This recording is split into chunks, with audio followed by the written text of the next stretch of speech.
I never received an allowance. What do you mean? This bombshell dropped during a conversation with my father-in-law one day. I couldn't believe something like this was happening behind my back. My name is Emma, and I'm 29. I've been living with my husband John since we got married 4 years ago. This particular incident occurred when I came home from work one day.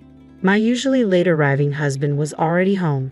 I sensed something was off just by looking at him. Cans of beer and highball drinks were scattered all over the floor, and his face was flushed red. "Whoa, John, what's going on?" I rushed over to him. "Enough, I can't take it anymore," he snapped. "What do you mean? You can't take what? And since when do you drink this much?" "That's my business, darn it." His words came out slurred and harsh. John complained about his company constantly, bad-mouthing his boss and colleagues. Something must have gone wrong at work. Trying to calm him down, I said, "It's been a tough day, huh? I'm making your favorite stew for dinner tonight. Let's eat together." Despite my upbeat attitude, his facial expression remained unchanged. In fact, he seemed even more irritated. My husband kept drinking, so I decided to speak up. "Hey John, are you okay? You have work tomorrow. Maybe you should get some sleep," I suggested gently. He let out a big sigh. "I'm done, Emma. I'm not going to work tomorrow." "Not going to work? What's going on? Did you get into a fight with your boss?" I probed further. "No, I simply got fired," he muttered. "Fired? That's too abrupt." "Why? What happened?" I was taken aback. "Don't ask me. They just told me out of the blue. I don't know if it's poor management or cost-cutting, but honestly, I'm done with that place." "I feel relieved now," he said with a mix of resignation and bitterness. To be honest, I was anything but relieved. We could afford our current home because both of us were working. Expenses for groceries, bills, and even money sent to my father-in-law and mother-in-law. We relied on both incomes. Now, with John fired and seriously drunk, if he doesn't find a new job, we won't be able to continue supporting his parents. With that thought weighing heavily on my mind, I decided to contact my father-in-law when the time was right. The next morning, as expected, I found my husband asleep on the sofa, empty cans strewn everywhere indicating he had been drinking late into the night. After cleaning up the cans, I called my father-in-law. "Hello, is this father-in-law? Sorry for calling so early." "Oh, Emma, what's going on?" "Well, it's hard to say, but John was suddenly fired." "John got fired? Is this for real?" "Yes, he mentioned something about poor management and cutting personnel costs. It's sudden." As I explained the situation to my father-in-law, I felt terrible. After all, it was thanks to him and mother-in-law that my husband had his job. Ever since we got married, he was addicted to slot machines. In the beginning, I had no idea about his gambling habit and cheerfully saw him off to work each morning.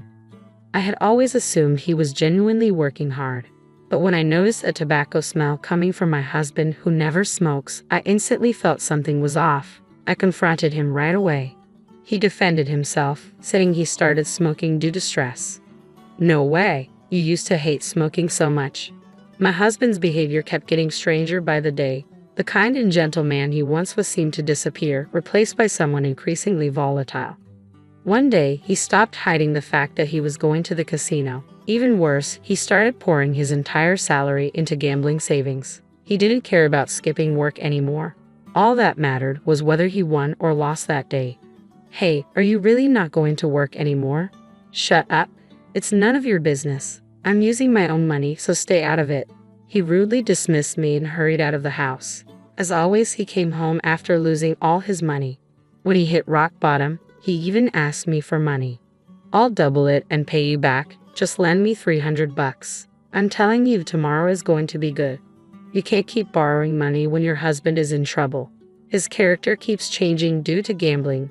The gentle husband I once knew is long gone. Eventually, he started borrowing money just to gamble. I finally lost it at this point. "Wait, what are you doing? Borrowing money to play slots is absurd, don't you think?" He doesn't show any sign of remorse, no matter how much I press him. In fact, he gets defensive and blames me. "It's your fault, I had to borrow money." "What? I had to take out a loan because you wouldn't lend me money." This guy is totally addicted to gambling. If I don't stop him now, we'll go bankrupt. Are you kidding me? I didn't refuse to lend you money because I wanted you to quit playing slots. I'm covering all our living expenses since our savings are gone, and you still blame me. Just lend me the money, I'll win at the slots and prove it.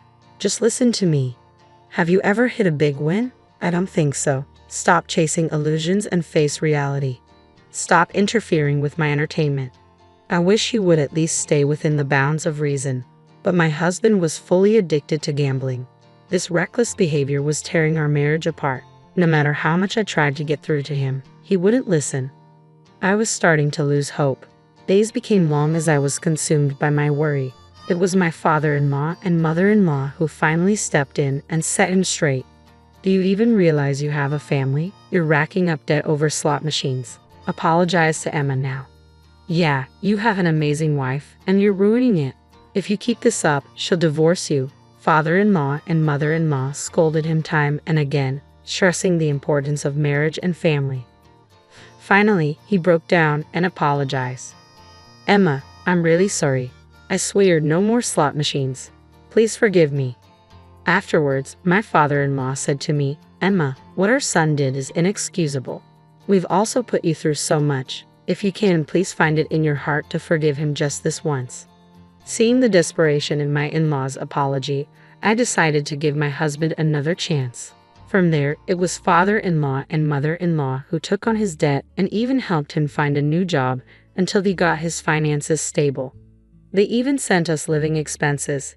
It was thanks to father-in-law and mother-in-law that we could continue living as we had been. I was grateful from the bottom of my heart and sent them $500 every month to repay the favor. But now, if my husband loses his job, we won't be able to send them anything. I apologized to father-in-law over the phone. Father-in-law, I'm really sorry. I can't believe this is happening while I'm still here. Don't worry about it. It's the company's decision, right? You're not at fault. Father-in-law's kind words touched me deeply. However, I still had to break more difficult news. So, I'm really sorry, but I don't think we can continue sending money to you and mother-in-law anymore. Then father-in-law said in a puzzled tone, a remittance? I never received anything like that, you know. My mind went blank at father-in-law's response. You mean you didn't get the money I've been sending every month? The $500 we've been doing it consistently, haven't we? What are you talking about? I just checked with my wife, and she doesn't know anything about it either. That couldn't be right. I had been scrimping and saving. Last month, I put $500 in an envelope and gave it to my husband. The idea that it never reached father-in-law and mother-in-law. Emma, what's going on here? I don't know myself, but it's true that I've been giving my husband spending money every month to pass on to you. Father-in-law spoke up again after hearing my desperate plea. Emma, can I come over tonight? Let's keep this between us for now, okay? All right, I had definitely been giving my husband the $500. If it hadn't reached father-in-law and mother-in-law, there's only one explanation, my husband. I can't believe this. He must have been using the money for himself. Unforgivable. I'll make him confess everything, and he will face the consequences. An hour later, father-in-law and mother-in-law showed up at our house. When they walked into the living room, my husband looked surprised. Dad, Mom, what are you doing here? He was clearly rattled, and it was obvious he was hiding something. John, is there something you'd like to tell us? Father-in-law indirectly confronted him, but my husband pretended not to know. What are you talking about? Emma must be as confused as I am. Could you just leave? I couldn't take it anymore and yelled at my husband. Stop using me. Just tell the truth now. My husband looked at me with wide eyes. What are you talking about? Don't play dumb. What happened to the money I've been giving you to pass on to your father and mother? I've been giving it to you every month for the past 2 years. Where did it all go? It's not what you think, Emma. There's a reason for this. A reason? Do tell. Where did that money vanish to? Explain it in a way we'll understand. Go on. My husband's face turned increasingly pale, his earlier bravado gone. He couldn't say anything. Finally, realizing he couldn't lie his way out, my husband opened his mouth. I'm sorry. Actually, I've been using it on slot machines. What? Slot machines? You've got to be joking.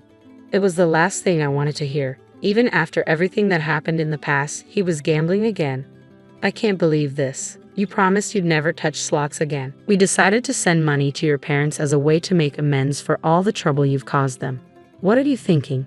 Tears spilled down my cheeks as I yelled at him. Was I the only one who thought we'd finally be able to give back to his parents? My vision blurred from the tears. His mother gently patted my back. "Just to confirm, is it true that you got laid off due to company reasons?" she'd asked. At his father's question, my husband visibly flinched. "Yes, it's true," he admitted. "John, if there's a time to correct the record, it's now. If we find out you're lying." His father's voice trailed off. Before his father could finish, my husband hurriedly apologized. "I'm sorry. The truth is, I was fired due to my poor work performance. It wasn't due to company downsizing or cost-cutting." I was speechless at my husband's words, completely dumbfounded. His father-in-law quickly pressed on. "What do you mean by poor work attitude? What the heck have you been doing?" "Actually, they found out I've been skipping work to go to the casino," my husband confessed. "This is hopeless," I thought. The moment I heard that, everything felt utterly ridiculous. I had forgiven his past and decided to start fresh to support each other. What was all my effort for? "Are you kidding me?" His dad exploded in anger. "How many times do we have to say it? Grow up and act responsibly, especially when you have a family. And yet you pull this stupid stunt again." Beside me, his mom quietly wept. I couldn't even shed a tear. All I could do was look at my pathetic husband, who just kept apologizing. Facing the enraged father-in-law, my husband kept making excuses without end. "But I'll do better at my next job, okay? It was just bad luck this time. That's it. Let's get a divorce." The words slipped out unconsciously. "What? Emma, divorce? You're joking, right?" My distraught husband looked at me. "A joke? You think I'm joking in this situation? But isn't divorce a bit extreme for this?" I exploded with pent-up anger. "Do you even understand what you've done? It's no different than embezzlement." My voice quivered with anger. "It's too late. You've betrayed us twice. I have no confidence in spending my life with someone like that. We're getting a divorce." "I can't believe this," his dad, who had been watching, nodded in agreement. "We don't consider you our son anymore. From now on, we cut our parental ties." "What? Wait a minute, Emma. Mom, Dad, you're joking, right? Forgive me, please." My husband pleaded through his tears, but our minds were made up. There was no turning back. I had him fill out the divorce papers right there in front of his parents. "Thank you for everything. Goodbye." With my packed bags and the divorce papers in hand, I left the apartment. "Emma, wait. Let's talk this over one more time. I won't do it again, I promise." "Wait for me, Emma." He screamed after me the entire time, but I never looked back. It seemed his parents had the same resolve. They moved far away right after this incident, making sure he couldn't rely on them anymore. I haven't kept tabs on him since. Rumor has it the debts from his gambling have piled up, and he's in a tight spot now, apparently scraping by and running away from creditors. Hearing about his predicament doesn't stir any feelings in me. It's all his own doing. On the other hand, I've been living a fulfilling life. I still maintain a good relationship with his parents. We even meet up for meals during my days off. Marrying him was a mistake, but meeting such wonderful in-laws has become a treasure for me. Going forward, I want to give back to them as much as I can. My name is Erica, and I never thought I'd be caught up in a family drama that would change my life forever. At 29, I was living a pretty ordinary life in the city. For the past 5 years, I'd been working as a secretary at Global Tech, a big corporation downtown. It wasn't glamorous, but it paid the bills for my small rented apartment. Weekends were my escape. I'd throw myself into dance classes, losing myself in the rhythm and forgetting about the pile of paperwork waiting for me on Monday. It wasn't much, but it was my life, and I was content. Family, though? That was complicated. I had a younger sister, Emily, who'd always been the golden child.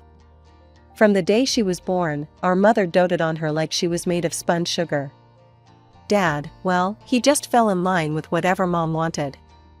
It was always Emily this and Emily that. I tried not to be bitter, but it was hard not to feel like a shadow in my own family.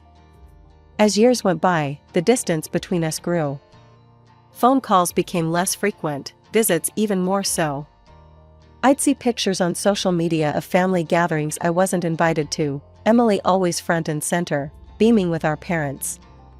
It stung, but I told myself I was better off focusing on my own life.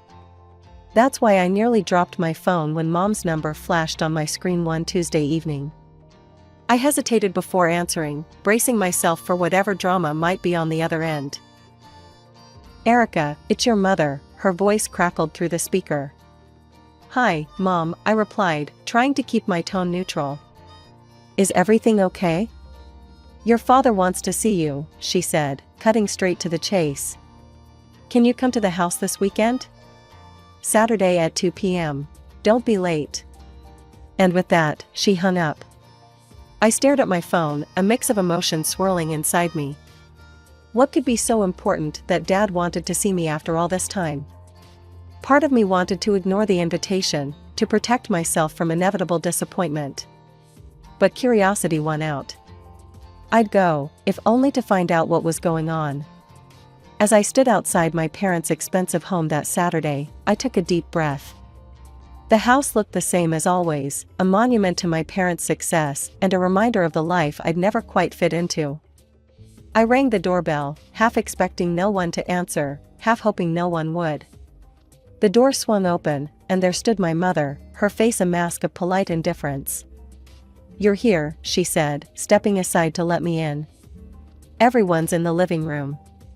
Seated in the plush living room were my father, looking pale and drawn, my sister Emily, and her husband, James. The atmosphere was tense, thick with unspoken words and hidden agendas. I perched on the edge of an armchair, feeling like an outsider in my own family home. Up close, I could see how ill Dad looked. His skin was pale, almost translucent, and his eyes seemed sunken. A chill ran down my spine as I realized this wasn't just a casual family gathering.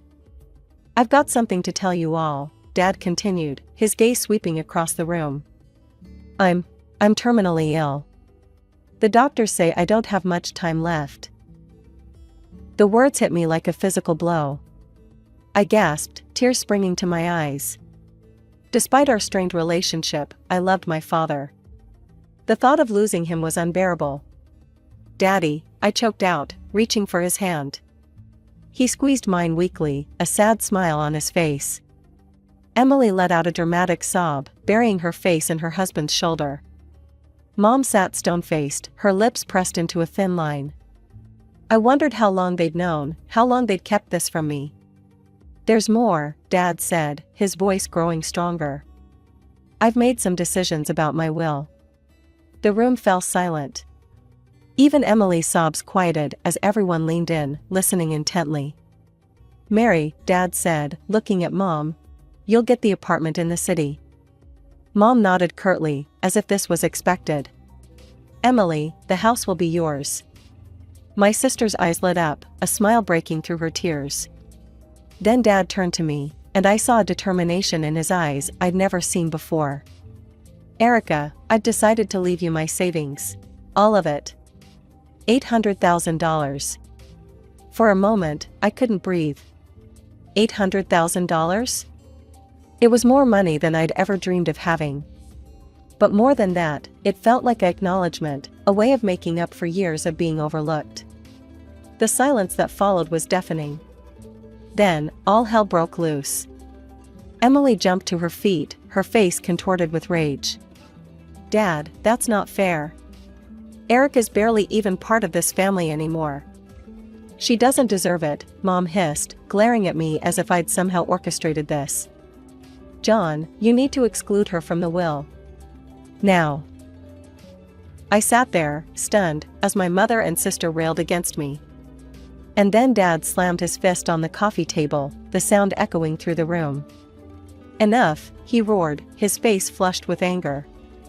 "This is my decision, and I won't change it." Turning to Mom, his eyes blazing, he continued, "I've been under your influence for far too long, Mary. I've neglected Erica because of you, and it ends now." The room fell silent once more. I stared at my father, seeing him in a new light. For the first time in my life, he was standing up for me. Dad turned to me then, his anger melting into sorrow. "Erica, can you ever forgive me? I've been a terrible father to you." Tears streaming down my face, I moved to him, wrapping my arms around his frail frame. "I forgive you, Dad," I whispered. "I love you." We held each other for a long moment, years of hurt and misunderstanding flowing away. When we finally separated, Dad looked exhausted. "I need to rest now," he said, slowly getting to his feet. "Erica, thank you for coming." As Dad left the room, the atmosphere shifted palpably. Mom stepped forward, her face a mask of barely contained fury. "Listen here, Erica. You need to do the right thing and give up your share of the inheritance." "No," I said, my voice stronger than I felt. "I won't give it up. Dad wants me to have it, and I'm respecting his wishes." Emily's face contorted with rage. She stepped closer, her finger jabbing at my chest. "You'll regret this, Erica. Mark my words." Over the next 2 weeks, my phone buzzed constantly with messages from Mom and Emily. Each one demanded I give up the inheritance, their tone growing increasingly hostile and threatening. I ignored them all, focusing on work and my dance classes, trying to find some semblance of normalcy. Then, on a gray Tuesday morning, I got the call I'd been dreading. Dad had passed away in his sleep. The funeral was a blur of black clothes and somber faces. Mom and Emily put on a show of grief, wailing dramatically and clutching each other. I noticed Emily wearing an obscenely expensive necklace and bracelet set, the diamonds catching the light as she dabbed at her dry eyes. After the service, we gathered at the house. I watched in disgust as Emily made a show of removing her jewelry, tucking it into her purse with exaggerated care. As the last of the guests trickled out, I gathered my things, eager to escape. That's when all hell broke loose. "My jewelry!" Emily shrieked, her hands flying to her face in mock horror. "It's gone. Someone's stolen it."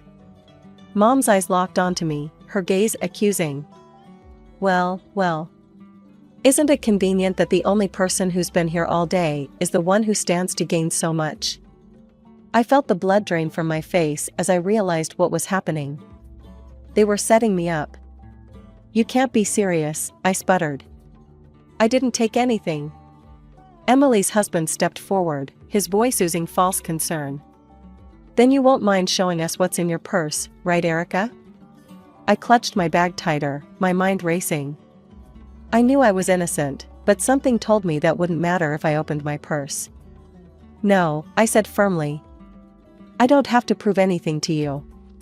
Emily's husband pulled out his phone. "Then you leave me no choice. I'm calling the police." As he dialed, I saw a triumphant smirk flash across Emily's face. In that moment, I realized just how far they were willing to go to get what they wanted. I stood frozen, my heart pounding, as 2 officers entered the house. Emily immediately launched into a tearful account of her stolen jewelry, painting herself as the grieving daughter, victimized on the day of her father's funeral. "Officers," Emily's husband said, his voice dripping with false concern, "we have reason to believe Erica may have taken the jewelry. She's refusing to show us the contents of her purse." The older of the 2 officers turned to me, his face impassive. "Ma'am, would you mind opening your purse for us?" I felt trapped, knowing that whatever happened next would not end well for me. With shaking hands, I opened my purse. The officer looked inside, and his expression hardened. "Ma'am, I'm going to have to ask you to come with us," he said, reaching into my purse and pulling out Emily's necklace and bracelet. The world seemed to tilt on its axis. "This isn't possible," I stammered. "I didn't take these. I'm being set up."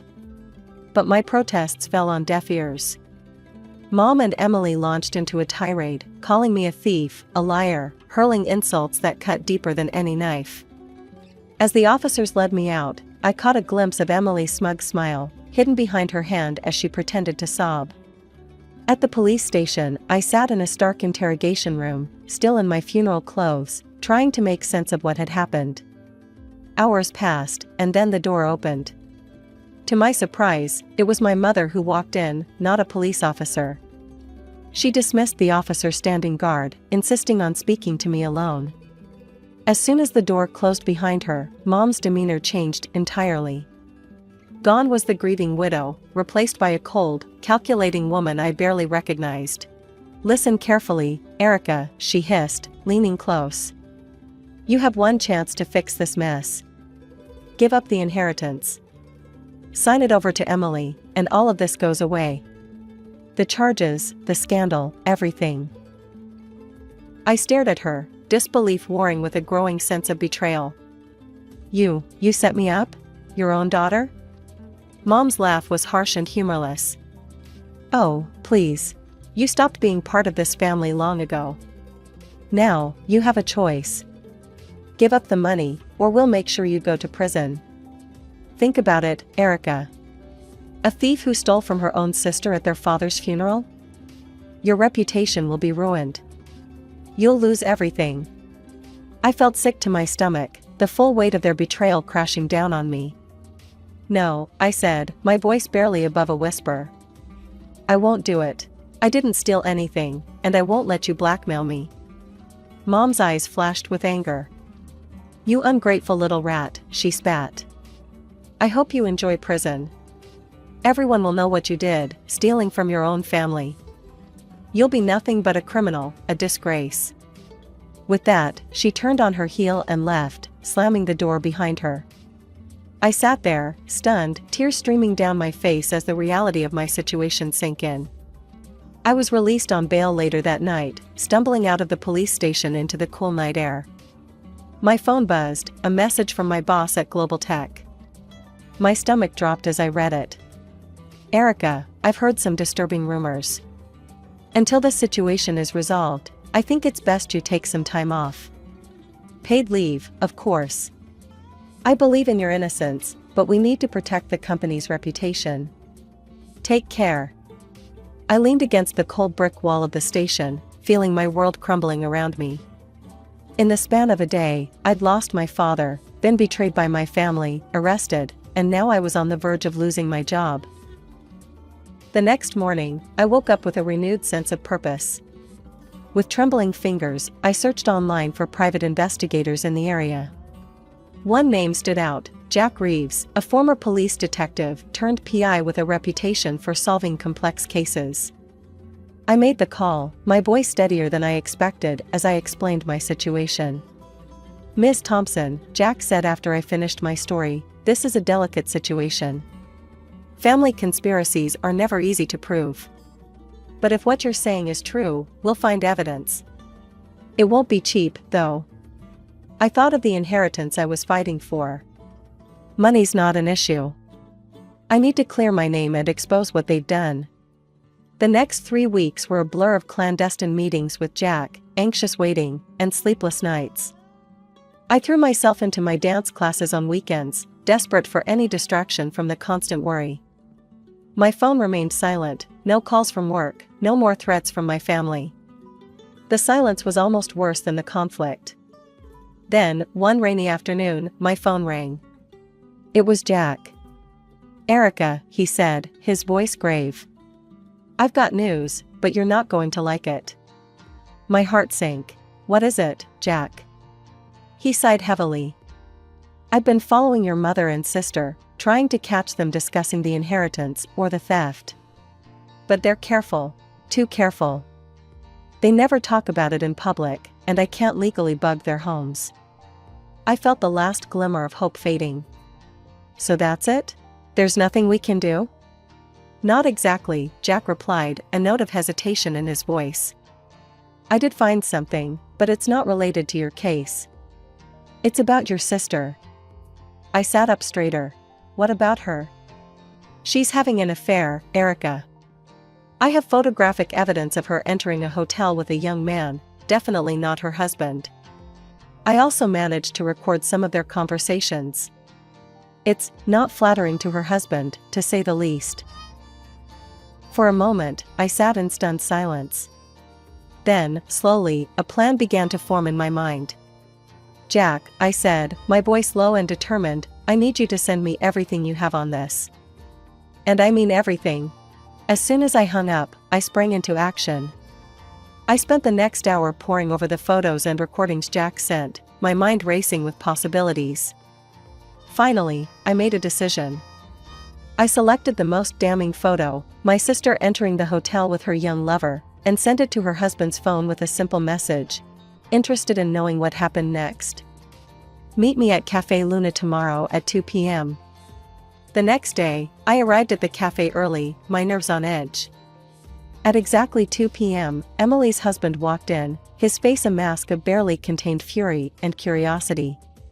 "What's this about, Erica?" he demanded as he sat down across from me. I took a deep breath. "I think you know, James. But what you've seen is just the tip of the iceberg." Over the next hour, I laid out everything I had. The photos, the recordings of Emily laughing about James's age, mocking his performance in bed, discussing her plans to leave him once she got her hands on the full inheritance. James sat in stunned silence, his face growing paler with each revelation. When I finished, he looked up at me, his eyes blazing with a mixture of pain and rage. "What do you want?" he asked, his voice hoarse. I leaned forward. "I want justice, James. And I think you do too. Help me prove that they framed me, and we can both get what we deserve." A few days after my meeting with James, my phone buzzed with a message. It was from him, containing several audio files. My heart raced as I pressed play on the first one. Emily's voice filled the air. "Can you believe how easy it was to plant that jewelry in Erica's purse?" My mother's laughter followed. "I know.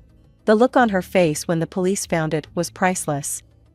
Well, she'll have no choice but to give it up now." I listened to file after file, each one filled with their callous plotting and cruel laughter. A mix of vindication and disgust washed over me. Finally, I had the proof I needed. The day of the will reading arrived quickly. I entered the notary's office, my stomach in knots, but my resolve firm. Mom and Emily were already there, shooting me smug looks. James sat quietly in the corner, giving me an almost imperceptible nod. The notary, a thin man with wire-rimmed glasses, cleared his throat. "Let's begin," he said, unfolding the document before him. He read through the will, detailing the distribution of assets, just as Dad had explained that day at the house. As he finished, I stood up. "If I may," I said, my voice steadier than I felt, "there's something I need to address before we conclude." Mom's eyes lit up, and she nodded approvingly. "I'm glad you've finally come to your senses, Erica. I knew you'd make the right decision and give up the inheritance." Mom and Emily exchanged triumphant glances, their faces beaming with anticipation. But I was about to disappoint them. "I'm afraid you've misunderstood," I said, pulling out my phone. "I think you'll all want to hear this." I pressed play, and the room filled with their voices, gleefully discussing how they had framed me for theft. As the recording played, I watched the color drain from their faces. Emily let out a strangled gasp, while Mom sat rigid, her lips pressed into a thin line. When it ended, chaos erupted. "You lying scum!" Emily screeched, lunging towards me. "How dare you!" Mom hissed, her composure cracking. "You ungrateful, scheming." I recorded those conversations. James suddenly spoke up, his voice cutting through the commotion. The room descended into madness. Emily was screaming at James, Mom was hurling insults at me, and I stood there, watching it all unfold. "Silence!"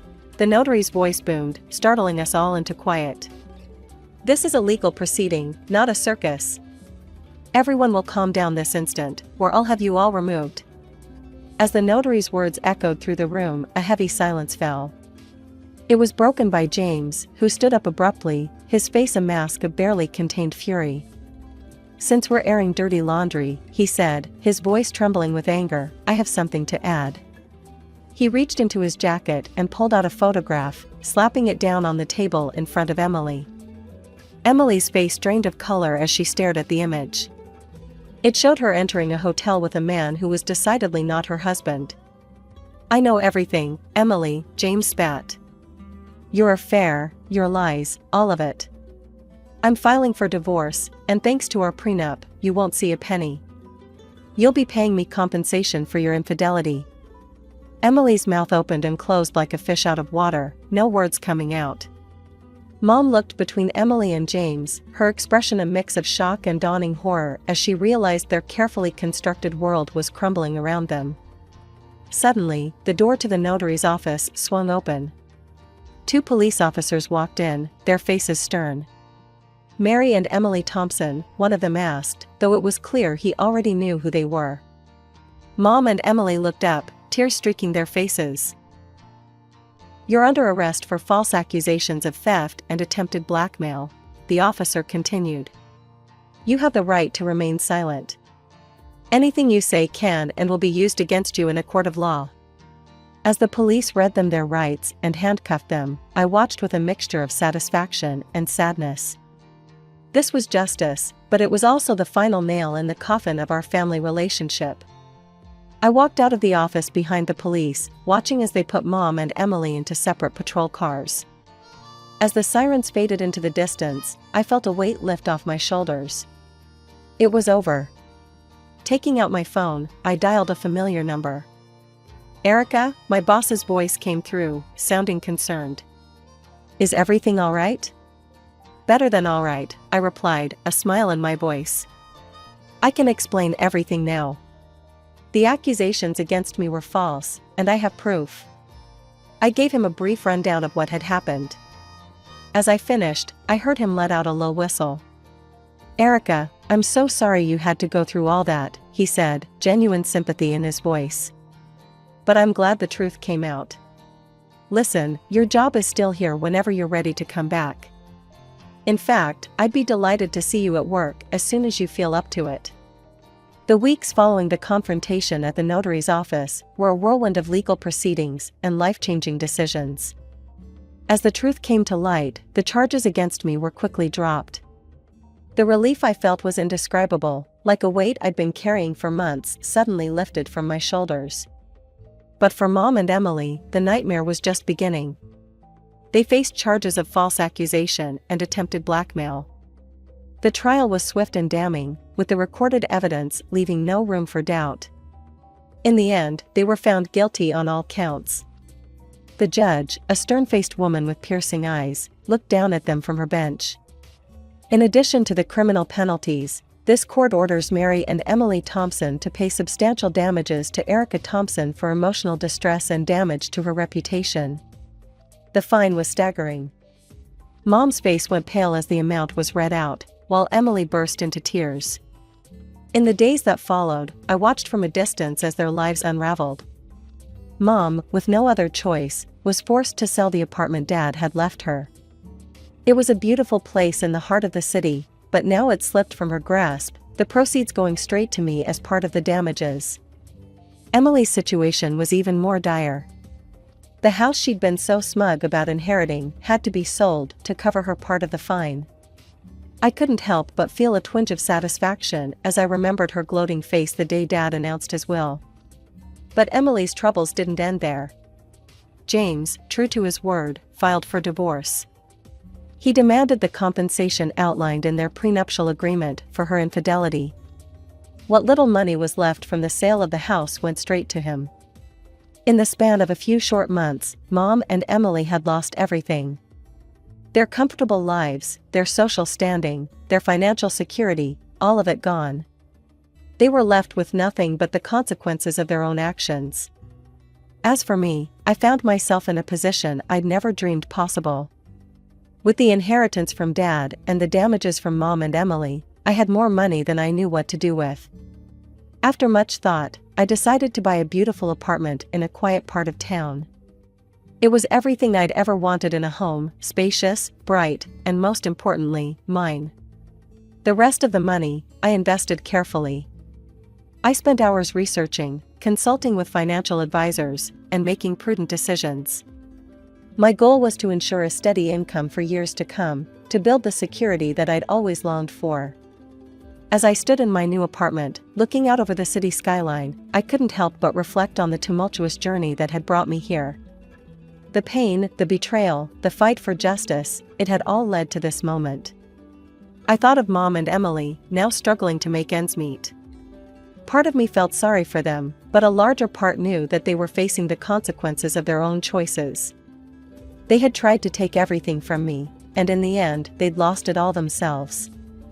My phone buzzed with a message from my boss, confirming my return to work next week. I smiled, looking forward to getting back to normal, or rather, my new normal. My name is Sheila, and I was 30 when I met Tom. We both worked for Global Tech, a large international company where I was a translator. Tom was in the IT department, always ready with a joke or a helping hand when my computer decided to throw a tantrum.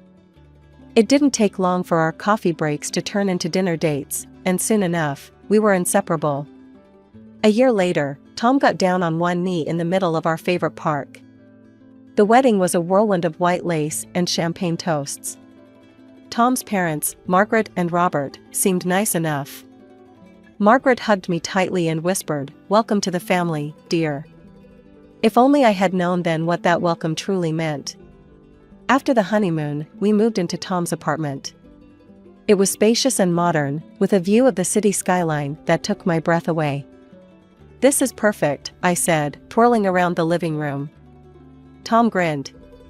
"Wait till you see the kitchen." Mom insisted on getting all top-of-the-line appliances when I first moved in. I should have paid more attention to those words. Should have asked more questions. But I was too caught up in the excitement of starting our life together. The first few weeks were bliss. Tom and I fell into an easy rhythm, sharing chores and enjoying quiet evenings together. Then, one Saturday morning, it happened. I was in the kitchen, attempting to make pancakes, when I heard the front door open. Thinking Tom had returned from his morning run, I called out, "Hope you're hungry, babe." But it wasn't Tom who walked into the kitchen. It was Margaret. "Oh, hello dear," she said, her eyes scanning the mess I'd made. "I thought I'd pop in and see how you two are settling in." I stood there, spatula in hand, completely stunned. "Margaret, how did you?" She dangled a key in front of me. "I have a spare, of course. How else would I check on my Tommy?" Margaret bustled past me, opening cupboards and peering into the fridge. I watched in disbelief as she pulled out cleaning supplies and started wiping down the already spotless counters. "But, we're married now." "You don't need to." "Nonsense," she interrupted. "Tommy's still my boy. And I have so much free time these days. I'm happy to help."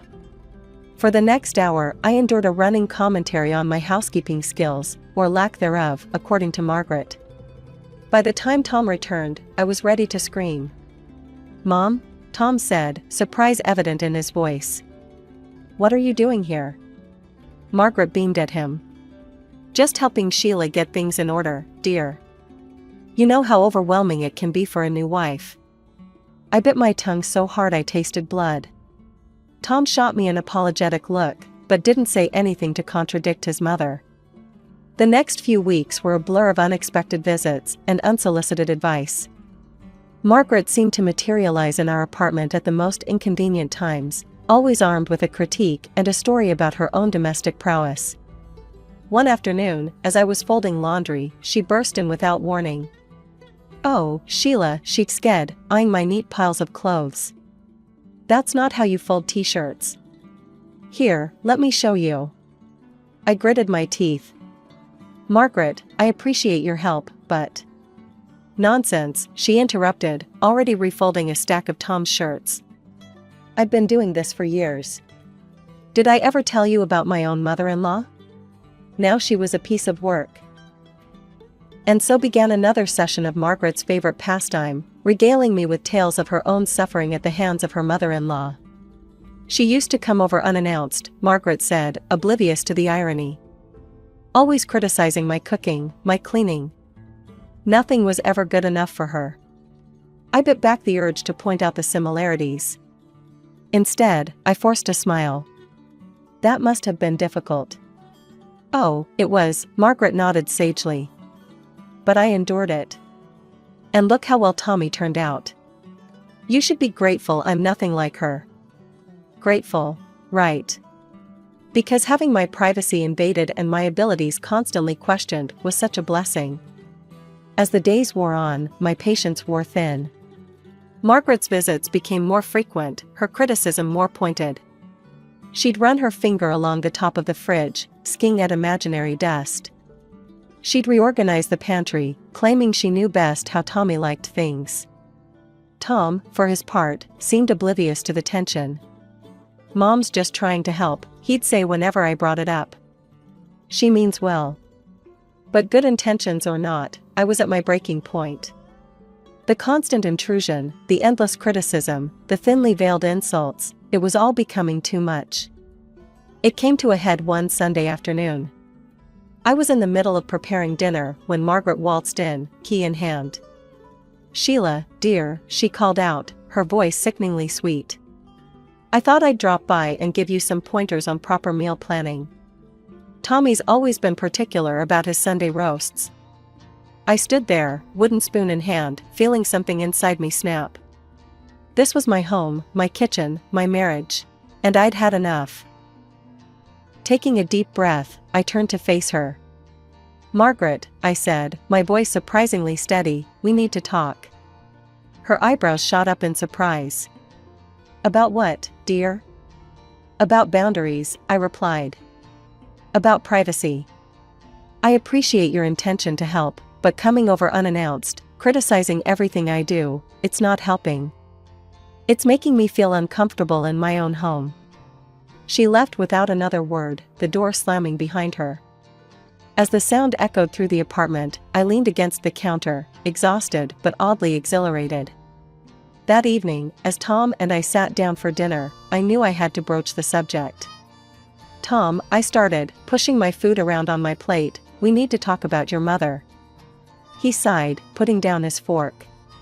"What's she done now?" I took a deep breath and recounted the day's events, along with all the other incidents that had been building up. As I spoke, I could see the conflict in Tom's eyes, torn between his love for his mother and his commitment to me. "Sheila, I know Mom can be intense," he said carefully. "But she means well. She's just trying to help." I shook my head. "Tom, I understand that. But this isn't help, it's control. She comes into our home uninvited, criticizes everything I do, and makes me feel like an intruder in my own life. It has to stop."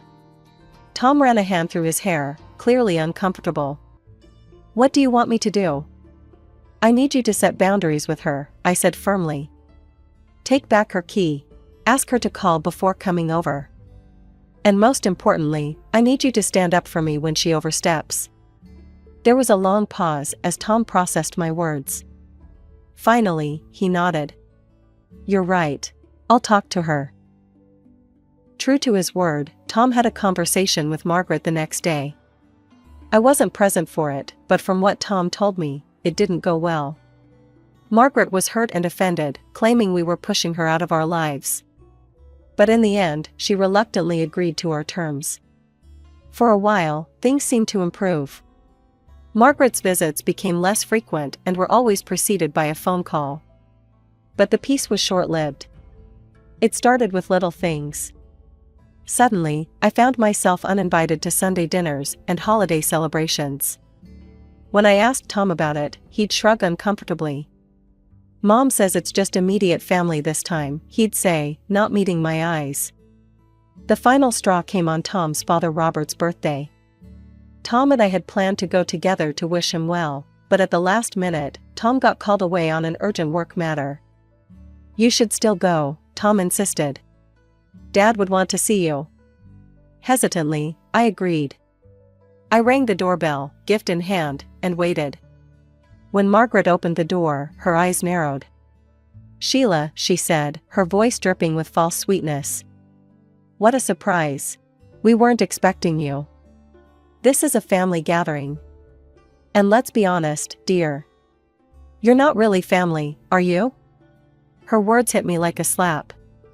I stood there, stunned, as she continued. "You've made it quite clear that you don't want me in your life," she said. "So I think it's best if you leave now. We wouldn't want any uninvited guests ruining Robert's special day." As if on cue, Robert appeared behind her. "What's going on?" he asked, looking between us. Margaret's demeanor changed instantly. "Oh, Robert," she said, her voice trembling theatrically. "Sheila here was just leaving. Isn't it awful how she's pushed me out of Tommy's life?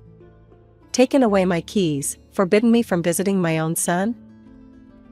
I felt my face burning with anger and humiliation. That's not true, I protested. I only asked for some boundaries. Enough, Robert said firmly, surprising us both. He turned to Margaret, his expression stern. That's enough, Margaret. Sheila is family, and she's welcome here. He then looked at me, his eyes softening. Please, come in, Sheila.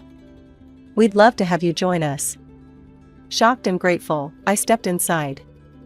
Margaret, clearly furious, stormed off to the kitchen. As I followed Robert into the living room, I could feel the eyes of the other guests on me, curious about the scene they'd just witnessed. The next few years were a constant battle with Margaret. Despite our efforts to set boundaries, she always found ways to insert herself into our lives. Then, tragedy struck.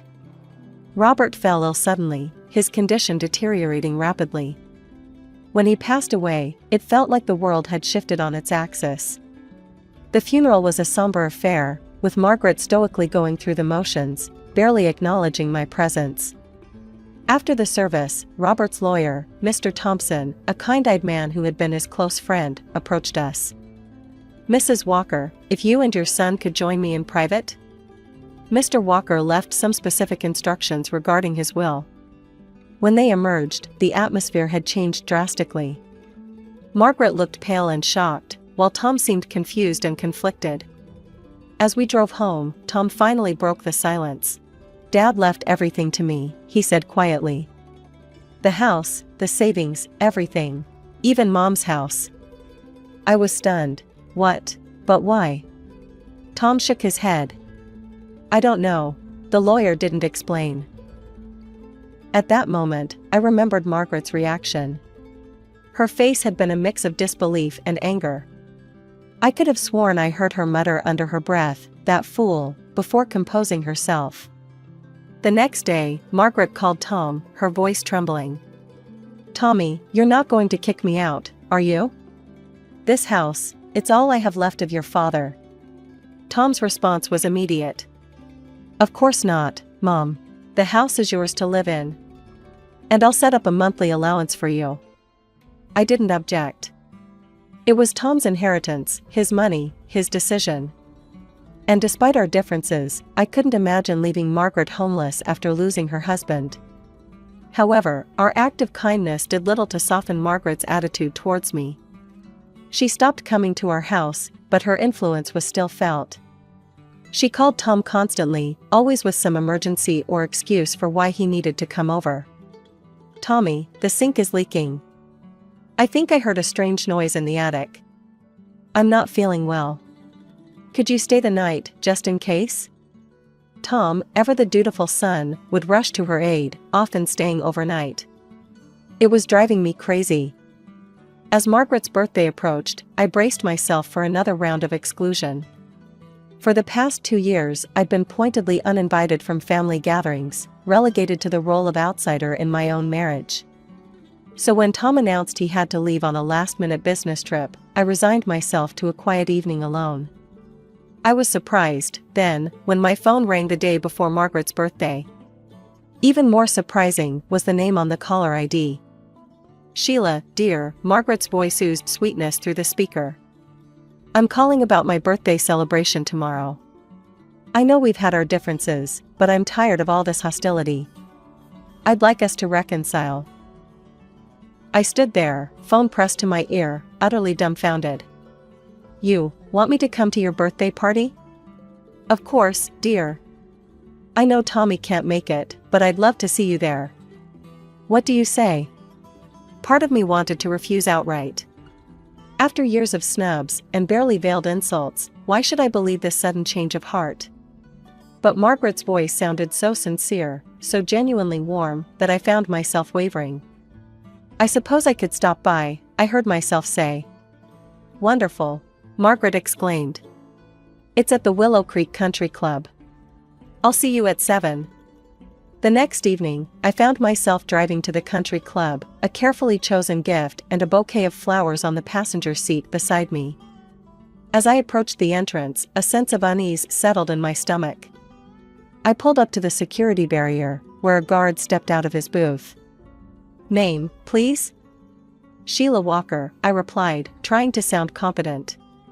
The guard scanned his list, then frowned. I'm sorry, ma'am, but I don't see that name here. There must be some mistake, I said, my unease growing. Margaret Walker invited me personally. I'm her daughter-in-law. The guard shook his head. I'm sorry, but if you're not on the list, I can't let you in. It's a private event. Flustered, I got out of the car and pulled out my phone and called Margaret. After a few rings, she picked up. Margaret, it's Sheila. I'm at the entrance, but they won't let me in. A few minutes later, I saw Margaret approaching the barrier, surrounded by a group of well-dressed guests. They were all laughing, glasses in hand, clearly enjoying the party that was already in full swing. As Margaret neared my car, I expected her to clear up the misunderstanding with the guard. Instead, she fixed me with a cold stare that sent chills down my spine. Well, she said, her voice dripping with disdain. If it isn't the little gold digger herself. Did you really think I'd let trash like you into my birthday celebration? I stood there, stunned, as Margaret continued her tirade. I specifically chose this venue to keep out unwanted elements like you. Why are you even here? You're not family. You're nothing but a money-hungry tramp who trapped my son. The guests behind her tittered, clearly enjoying the show. I felt my face burning with humiliation and anger. But, you invited me, I stammered. You said you wanted to reconcile. Margaret's laugh was cold and cruel. Oh, you poor, naive girl. I wanted to see just how desperate you were to get your hands on our family's money. And look at you, showing up like a stray dog, begging for scraps. For a moment, I stood face to face with Margaret, seeing the malice gleaming in her eyes. Then, with deliberate slowness, I dropped the flowers and gift at her feet. Without another word, I got back in my car and drove away, Margaret's mocking laughter and the sounds of the party fading behind me. I drove home in a daze, my mind reeling from Margaret's cruel words and actions. As soon as I walked through the door, I collapsed onto the couch and called Tom, my hands shaking as I dialed his number. Through tears and hiccups, I recounted the entire humiliating ordeal. Tom listened in stunned silence, only interrupting occasionally to ask for clarification. When I finished, there was a long pause. Then, Tom's voice came through, low and angry. I'm coming home, and then I'm going to have a very serious conversation with my mother. True to his word, Tom was on the next flight home. When he arrived, he held me close, apologizing over and over for his mother's behavior. Then, with a determined look in his eye, he picked up the phone and called Margaret. I could hear Margaret's voice, shrill and defensive, through the speaker. But Tom's responses were calm and resolute. No, Mom. This time you've gone too far. I don't want to hear your excuses. You humiliated my wife, the woman I love. No, I'm done. I'm cutting you off. No more allowance, no more help. You're on your own. For a week, we enjoyed a peace we hadn't known in years. No frantic calls from Margaret, no emergencies requiring Tom's immediate attention. It felt like we could finally breathe. But of course, it couldn't last. One afternoon, there was a knock at our door. When I opened it, I found Margaret standing there, her eyes red and puffy, her appearance disheveled. How could you do this to me? She wailed, pushing past me into the house. I raised that boy. I devoted my entire life to him. And now, because of you, he's left me with nothing. No money, no support. I can barely afford to eat. She paced the living room, her voice rising hysterically. It's all your fault. You turned him against me. You're the reason Robert disinherited me. You've ruined everything. I tried to interject, to defend myself, but Margaret was beyond reason. She continued her rant, tears streaming down her face, until she finally collapsed onto the couch, sobbing uncontrollably. After a few minutes, Margaret composed herself and left without another word, leaving me standing in the middle of the living room, confused and conflicted. As the door closed behind her, I made a decision. I needed answers, and I knew just who might have them. The next day, I found myself sitting across from Robert's lawyer in his office. The room was warm and inviting, with shelves lined with law books and framed diplomas on the walls. Mr. Thompson looked at me with kind eyes, his hands folded on the desk between us. "Mrs. Walker," he began, "I understand you have some questions about your father-in-law's will?" I nodded, taking a deep breath. "Yes, I do. I need to understand why Robert left everything to Tom and nothing to Margaret. It just doesn't make sense." Mr. Thompson leaned back in his chair, a conflicted look crossing his face. He seemed to be weighing his words carefully. "Mrs. Walker, I've known the family for a long time, and what I'm about to tell you, well, it's not pleasant. The truth is, Margaret had been unfaithful to Robert." I felt my jaw drop. "What?" "She had a lover," Mr. Thompson continued. "A man who passed away shortly before Robert's death. This man left Margaret a significant amount of property in his will." I sat there, stunned, as Mr. Thompson went on. "Robert found out about the affair and the inheritance. They had a terrible argument, and that's when he decided to change his will, leaving everything to Tom." My mind was reeling. Margaret, who had always portrayed herself as the devoted wife and mother, had been living a double life. But Mr. Thompson wasn't finished. "There's more," he said, his voice somber. "Years ago, when Tom was just a boy, Robert's mother, Tom's grandmother, fell ill. She had saved money for years to afford a place in a private nursing home, where she hoped to spend her final days in comfort." I listened, a sense of dread growing in the pit of my stomach.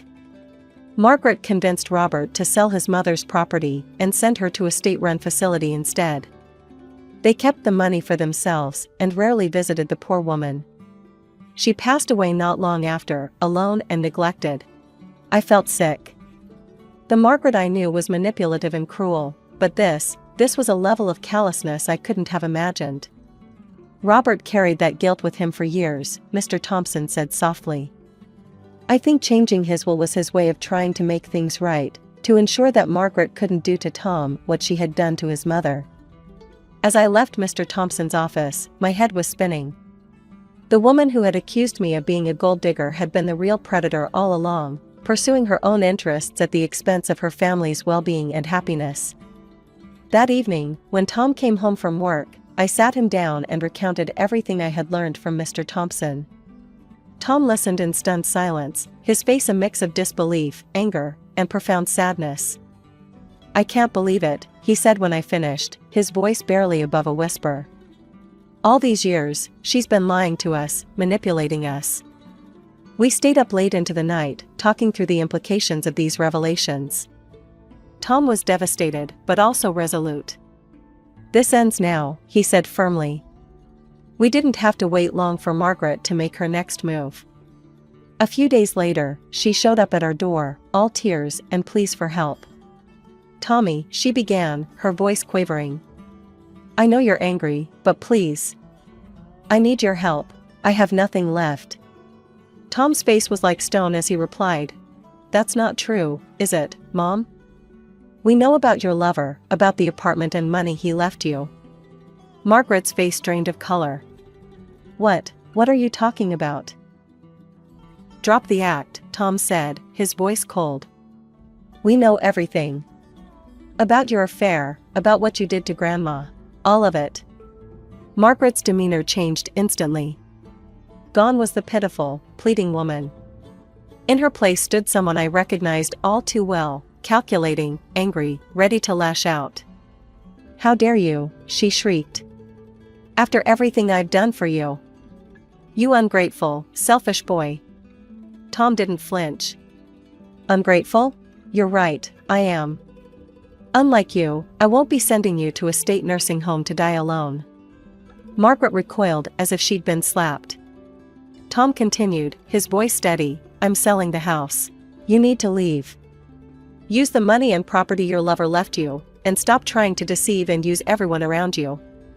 Margaret's indignant screams could probably be heard down the block, but Tom remained unmoved. He gave her a deadline to vacate the house, and true to his word, he sold it soon after. We later learned that Margaret had moved into the apartment left to her by her lover, evicting the current tenants and having to pay a hefty sum for breaking their lease. She tried calling Tom a few times after that, alternating between tearful pleas and angry accusations, but we stood firm in our decision to cut ties. As the dust settled from this tumultuous period, Tom and I found ourselves looking toward the future. And what a future it was shaping up to be. I was pregnant. We decided to sell our apartment and look for a small house, somewhere we could raise our child in peace, away from the shadows of the past. We were careful not to let any news of the pregnancy or our plans to move reach Margaret. The last thing we wanted was for her to find a way back into our lives, especially with a baby on the way. Driving away toward our new home and new life, I felt a sense of hope I hadn't experienced in years. Whatever challenges lay ahead, I knew Tom and I would face them together, stronger for having weathered the storm. I remember that day like it was yesterday, even though I was only 5 years old. My name is Jenna, and that was the day my life changed forever. Dad had gone on another business trip, leaving Mom and me alone in our suburban house. I was playing with my dolls in the living room when I heard the doorbell ring. Mom rushed to answer it, her face lighting up as she saw who was there. "Jenna, honey, go to your room and play," she said, her voice trembling with excitement. I did as I was told, but curiosity got the better of me. I peeked around the corner and saw a tall man I didn't recognize. Mom was throwing clothes into a suitcase, moving faster than I'd ever seen her move before.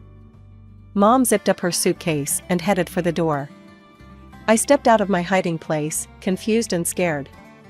"Mommy, where are you going?" "I have to go away for a while, sweetie," she said, not quite meeting my eyes. "Be a good girl for Daddy, okay?" And just like that, she was gone. No hug, no kiss goodbye. Just the sound of a car engine starting and then fading away into the distance. I stood there, staring at the closed door, waiting for her to come back. But she didn't. The house felt bigger and emptier than ever before. As night fell, I grew more scared. I tried to turn on the lights, but I was too short to reach the switches. The darkness closed in around me, and I started to cry. "Mommy, Daddy." I called out, over and over again. But no one came. I don't know how many days passed. I was hungry and thirsty, and the dark seemed to be alive, full of monsters waiting to grab me. I cried until I had no tears left, then huddled in a corner, shaking with fear. Finally, I heard voices outside. Our neighbor, Mrs. Johnson, was talking to someone. "I've been hearing a child crying for days," she was saying. "I'm worried something might have happened." The door burst open, and suddenly the house was full of people. Policemen, neighbors, and finally, my dad. "Jen," he cried, scooping me up in his arms. "Oh God, Jenna, I'm so sorry." I clung to him, sobbing with relief. Over his shoulder, I saw a policeman holding a piece of paper. "Mr. Anderson," he said gravely. "I think you should read this." Dad set me down gently and took the note. As he read it, his face crumpled. He looked older suddenly, like he'd aged years in just a few moments. "She's gone," he whispered. "Linda's gone. She left us." The next few weeks were a blur. Dad took time off work to stay with me. We had lots of visitors, relatives, friends, and a nice lady who Dad said was a child psychologist. "Jenna's been through a traumatic experience," the psychologist explained to Dad. "It's normal for her to have some fears and anxieties after what happened." And boy, did I have fears. I couldn't sleep without a light on, the dark terrified me. And I panicked whenever Dad had to leave, afraid he wouldn't come back either. The fear never really went away. It became a part of me, as much a part of my identity as my brown hair or green eyes. Jenna Anderson, the girl whose mother left her, the girl afraid of the dark, the girl always worried about being abandoned. As the days turned into weeks, and weeks into months, life settled into a new normal. Dad and I became a team of two, figuring out how to navigate this new world without Mom. He learned to braid my hair, badly at first, But he got better with practice, and I learned how to make his coffee just the way he liked it. That changed the day Dad met Helen. I was 7 years old when Dad introduced me to her. Helen had kind eyes and a warm smile that made me feel instantly at ease. Over the next few weeks, Helen became a regular presence in our lives. She didn't try to replace my mom, something I appreciated more than I could express. Instead, she carved out her own space in our little family. One day, I overheard Dad talking to her on the phone. "I think it's time, Helen. Will you move in with us?" Helen moved in a week later. She didn't try to be my mom, but she became something just as important, a friend. She helped me with my homework, braided my hair much better than Dad ever could, and always made sure there was a nightlight in my room. As the years passed, our lives changed in other ways too. Dad's company took off, and suddenly we were moving to a big new house in a fancy neighborhood. I got my own room with a walk-in closet and a view of the backyard pool. But some things didn't change. I still slept with a nightlight. I still worried every time Dad went on a business trip. And sometimes, late at night, I'd catch Dad looking at old photos of Mom. My 10th birthday started like any other day. I woke up to the smell of pancakes, Helen's special birthday tradition for me. Dad was home from work, and we were planning a small party later. Everything seemed perfect. Then the doorbell rang. As I walked into the living room, I froze. Standing there, looking older but unmistakable, was my mother. And next to her was a little girl, about 5 years old, clutching a teddy bear and looking around wide-eyed. "Linda," Dad said, his voice tight. "What are you doing here?" Mom took a deep breath. "Tom, I'm so sorry. For everything. I know I have no right to be here, but..." She gestured to the little girl. "This is Emma. She's your daughter." The room went silent. I felt like I couldn't breathe. Dad's face went through a range of emotions: shock, anger, disbelief, and then, something else. "My daughter?" he repeated. Mom nodded. "I was pregnant when I left. I didn't know then, I swear. Tom, I've made so many mistakes. I'm not asking you to forgive me, but Emma, she deserves to know her father." I watched as Dad knelt down to the little girl's level. "Hi Emma," he said softly. I'm your dad." Emma looked up at him shyly. "Hi," she whispered. As Dad talked to Emma, I noticed Helen standing in the doorway, her face pale. She turned and walked away quickly. I wanted to follow her, but I felt rooted to the spot. The next few hours were a blur. There were lots of adult conversations I wasn't supposed to hear, raised voices, tears. I hid in my room, hugging my knees to my chest and trying to make sense of it all. Later that evening, Dad came to talk to me. "Jenna," he said, sitting on the edge of my bed. "I know this is a lot to take in. Your mom, she's made some big mistakes. But Emma, she's innocent in all this. She's your sister. I've decided to give your mom another chance. For Emma's sake." The next day, I watched from my window as Helen packed her car. She looked up and saw me watching. With tears in her eyes, she waved goodbye. I waved back, feeling like a part of me was leaving with her. Mom and Emma moved in that same day. Emma took the guest room, and Mom took her old place in Dad's room. It felt wrong, like she was erasing the last 5 years as if they never happened. The years that followed were complicated. Mom was back, but it wasn't the happy family reunion I might have dreamed of when I was younger. She doted on Emma, showering her with attention and affection. But with me, there was always a distance, an awkwardness that never quite went away. As for Emma, well, she was just a kid. She didn't ask to be born into this mess, and I tried not to resent her. But it was hard, especially when I saw how easily she fit into Mom and Dad's life, in a way I never seemed to. By the time I turned 18, I was more than ready to leave for college. I had chosen to study zoology. Animals had always been easier for me to understand than people. They didn't judge, didn't have complicated emotions or messy family histories. They just were. The day I left for college was bittersweet.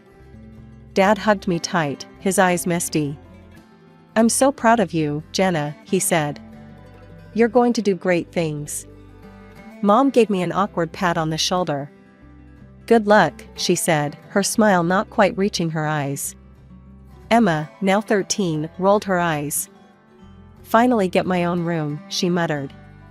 I pretended not to hear her, focusing instead on Dad's warm embrace. College was freeing. For the first time, I was away from the tension at home, the constant reminder of my complicated family situation. I threw myself into my studies, finding solace in the world of animals and nature. But even as I excelled academically, I struggled socially. Years of feeling like an outsider in my own family had left their mark. I was quiet, reserved, always afraid of getting too close to people. What if they left, like Mom had? What if they replaced me, like Emma seemed to have done? Instead, I found comfort in the college's small zoo. I volunteered there in my spare time, caring for the animals. There was a particularly grumpy old llama named Larry who became my favorite. He didn't like most people, but he seemed to tolerate me. The years at college flew by, and before I knew it, I was graduating. As I stood in my cap and gown, diploma in hand, I scanned the crowd. Dad was there, beaming with pride. Mom and Emma were there too, clapping politely. "Congratulations, Jenna," Mom said stiffly. "Your father and I have been talking, and, well, we think it's time you started looking for your own place. You know, spread your wings." I felt like I'd been punched in the gut. I looked at Dad, hoping he'd contradict her, but he just looked away, his expression pained. "Right," I said, trying to keep my voice steady. "Of course. I'll start looking right away." The days following my graduation were tense. I was back in my childhood home, but it felt anything but welcoming. Dad tried his best to make me feel comfortable, but Mom and Emma made it clear that I was an unwanted guest. "Jenna, have you started looking for jobs yet?" Mom would ask over breakfast, her tone falsely sweet. "You know, it's important to get your foot in the door early." Emma would chime in, "Yeah, and maybe you could find your own place too. It's getting kind of cramped around here." Nights were the hardest. I still needed my nightlight to sleep, a fact that didn't escape Emma's notice. One evening, as I was getting ready for bed, she barged into my room. "Seriously?" she scoffed, pointing at my nightlight. "You're 22 and you still need that? No wonder you don't have any friends." I felt my cheeks burn with shame. "Leave me alone, Emma," I muttered. But Emma wasn't done. At dinner the next day, she brought it up again, this time in front of everyone. "Hey, Mom, Dad," she said, her voice dripping with mock concern. "Don't you think Jenna should see a therapist or something? I mean, she's an adult who's afraid of the dark and can't make friends. That's not normal, right?" I felt something snap inside me. Years of pent-up hurt and anger came flooding out. "You want to know why I'm like this, Emma?" I said, my voice shaking. "It's because when I was 5, my mother left me alone in a dark, empty house for days. Do you have any idea what that does to a child?" The table went silent. Dad looked down at his plate, his face a mask of guilt and pain. Mom's eyes widened in shock, then quickly filled with tears. "How dare you?" she cried, her voice rising dramatically. "How can you be so cruel and vindictive? I've tried so hard to make amends, to be a family again, and this is how you repay me?" As Mom continued her tearful tirade and Emma smirked triumphantly, I realized something. I couldn't live here anymore. This wasn't my home, and these people, they weren't my family. Not really. From that day on, I threw myself into job hunting with renewed vigor. Then, finally, a glimmer of hope. I had an interview scheduled at a small wildlife rehabilitation center. It wasn't glamorous, but it was a start. I left the house that morning, feeling cautiously optimistic. But when I arrived, I found a hastily scribbled note on the door. Interviews cancelled due to unforeseen circumstances. We apologize for the inconvenience. Disappointed, I headed home earlier than expected. As I unlocked the front door, I heard voices coming from the living room. Mom and Emma, deep in conversation. I was about to announce my presence when I heard my name. If Jenna wasn't around at all, Emma was saying. I mean, it's not fair that she gets any of Dad's money. She's not even really part of this family. I know, sweetie, Mom replied, her voice soothing. But we have to be patient. Once she moves out, it'll be easier to convince your father to change his will. We just need to keep pushing her to leave. I felt like I'd been doused in ice water. They wanted me gone, not just from the house, but from the family entirely. And they wanted my inheritance too. As I sat on my bed, my mind raced. What should I do? Should I tell Dad? But would he believe me over Mom and Emma? He'd forgiven Mom for abandoning us, after all. He loved them. Maybe he'd take their side. My first stroke of luck came when I saw a job posting for the city zoo. They needed a zoologist to assist with their wildlife rehabilitation program. It wasn't a glamorous position, but it was exactly what I'd been trained for. I sent in my application immediately, and to my surprise and delight, I got called in for an interview.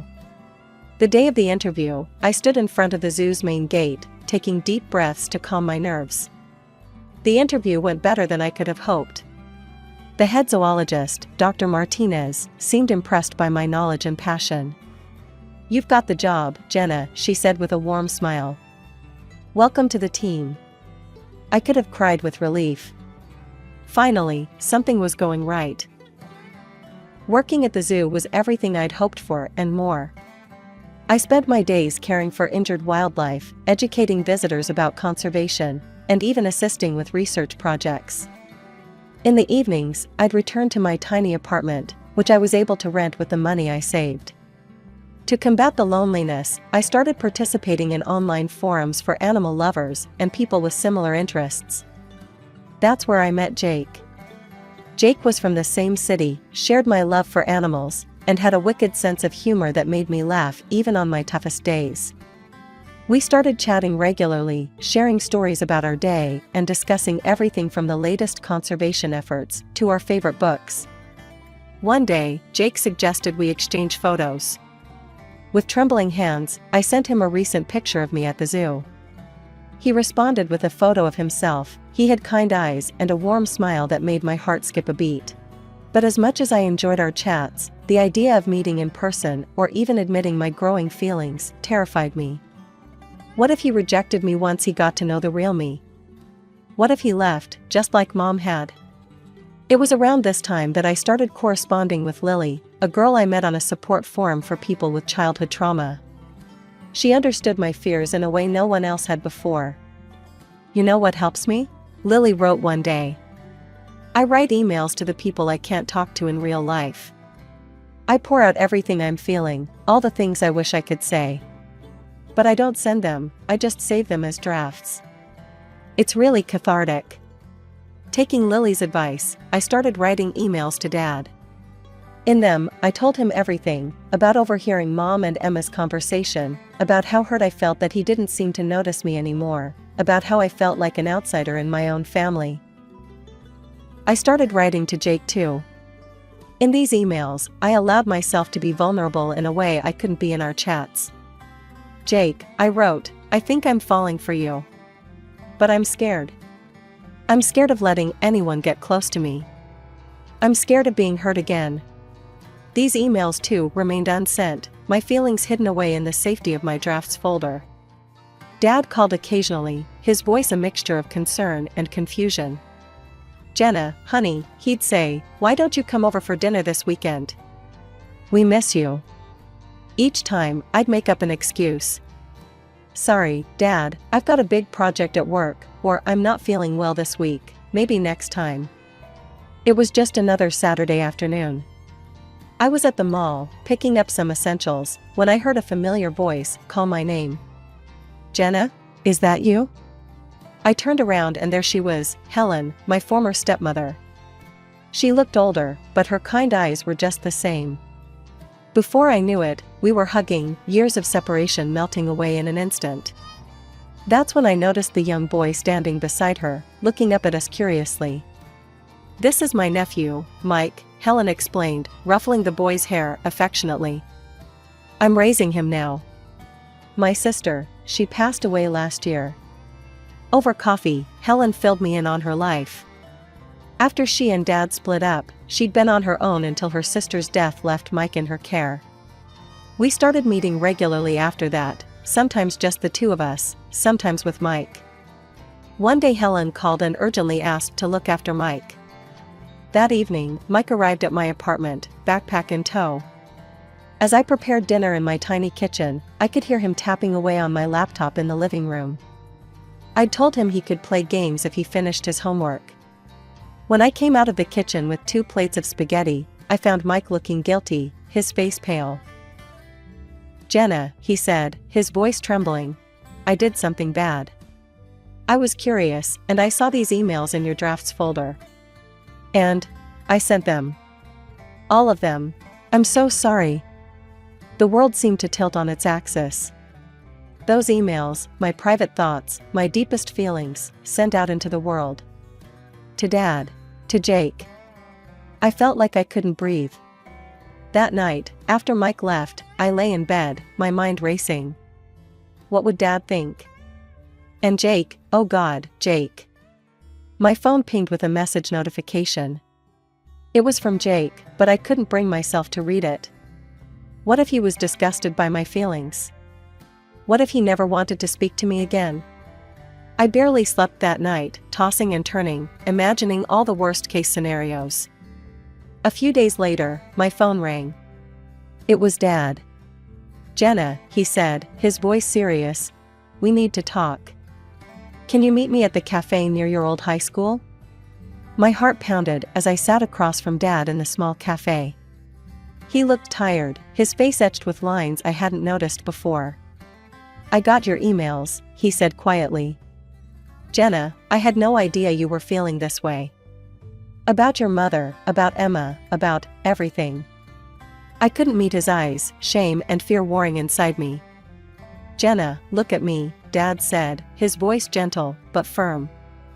I looked up, surprised to see tears in his eyes. "I love you. More than anything in this world. I'm so sorry I made you feel like you weren't important to me. That was never, ever my intention." We talked for hours, really talked, in a way we hadn't in years. About Mom's return, about Emma, about how I'd felt pushed aside and forgotten. Dad listened, really listened, occasionally wiping away a tear. Finally, he stood up. "I need some time to process all this," he said. "But Jenna, we're going to figure this out. You and me. I promise."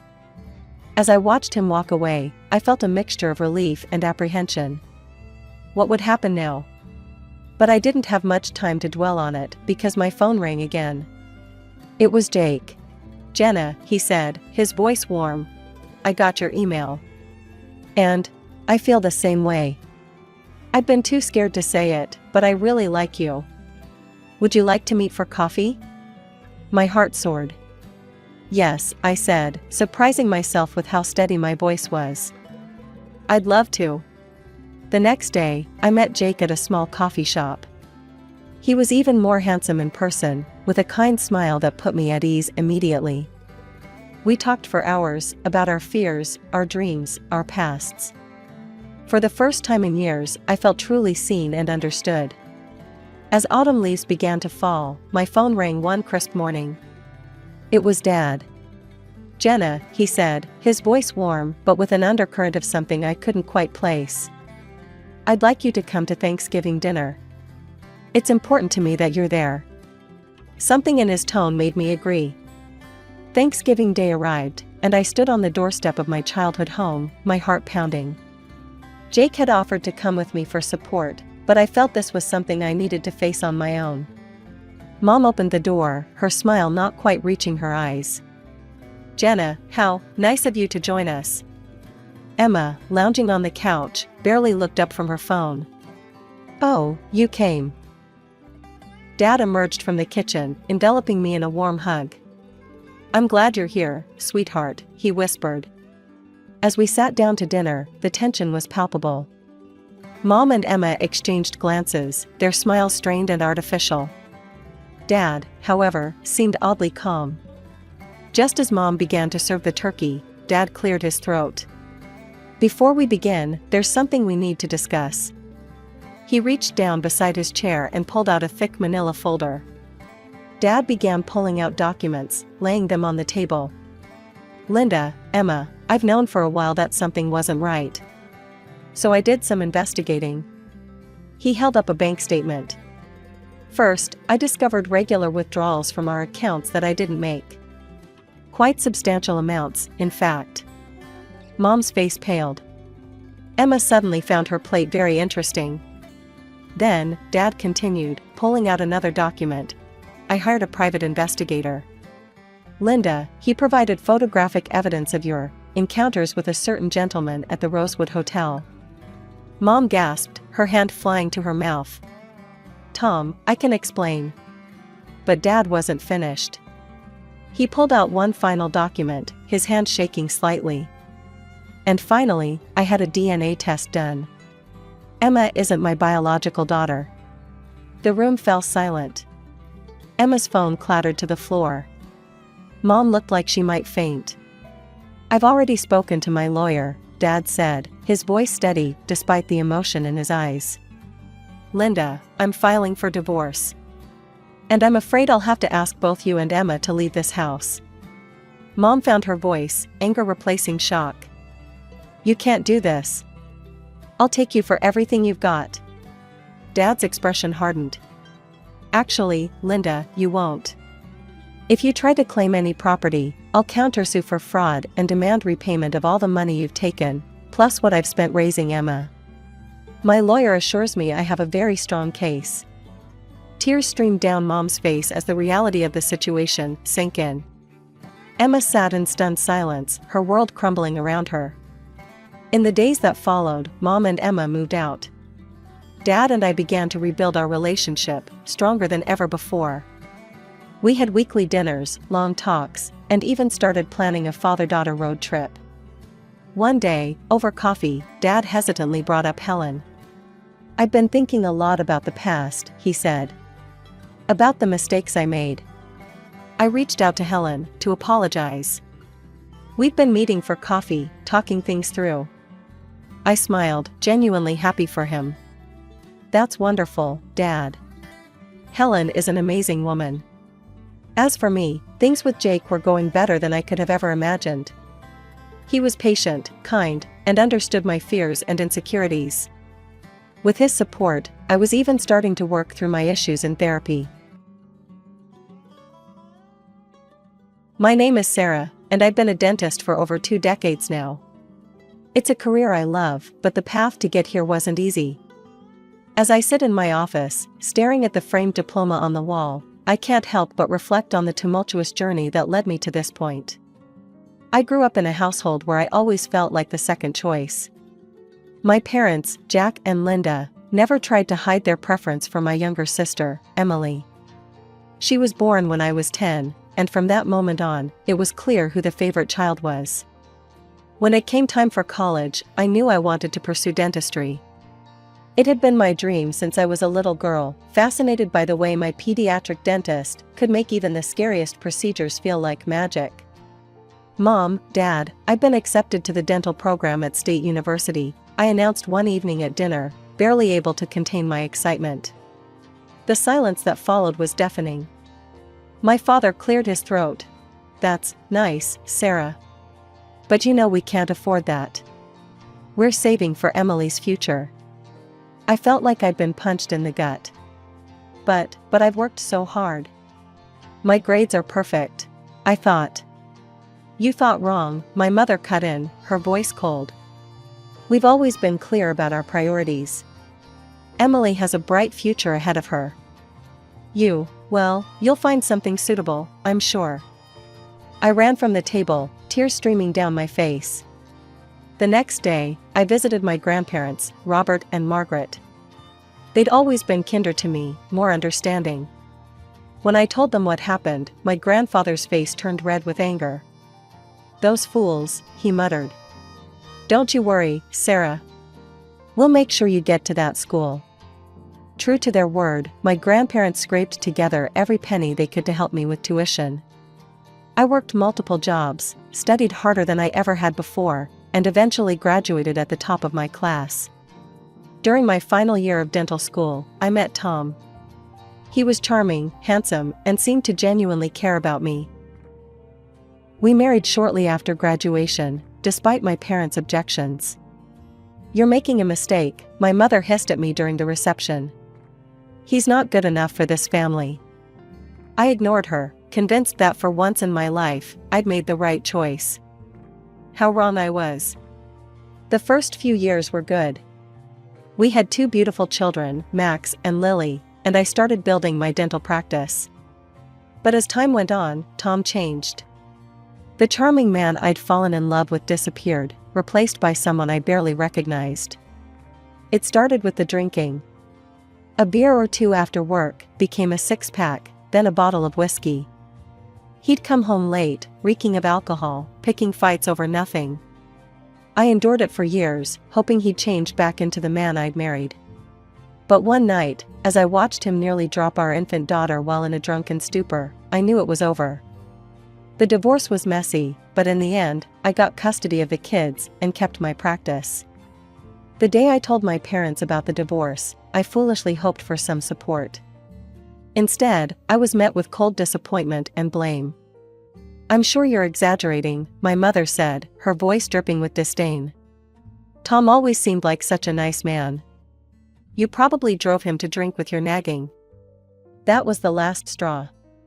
I gathered my children and left, vowing never to seek their approval again. Meanwhile, my sister Emily's life seemed picture perfect. She'd become a psychologist, married a successful businessman named David, and had 2 boys of her own. My parents never missed an opportunity to remind me how much better she was doing.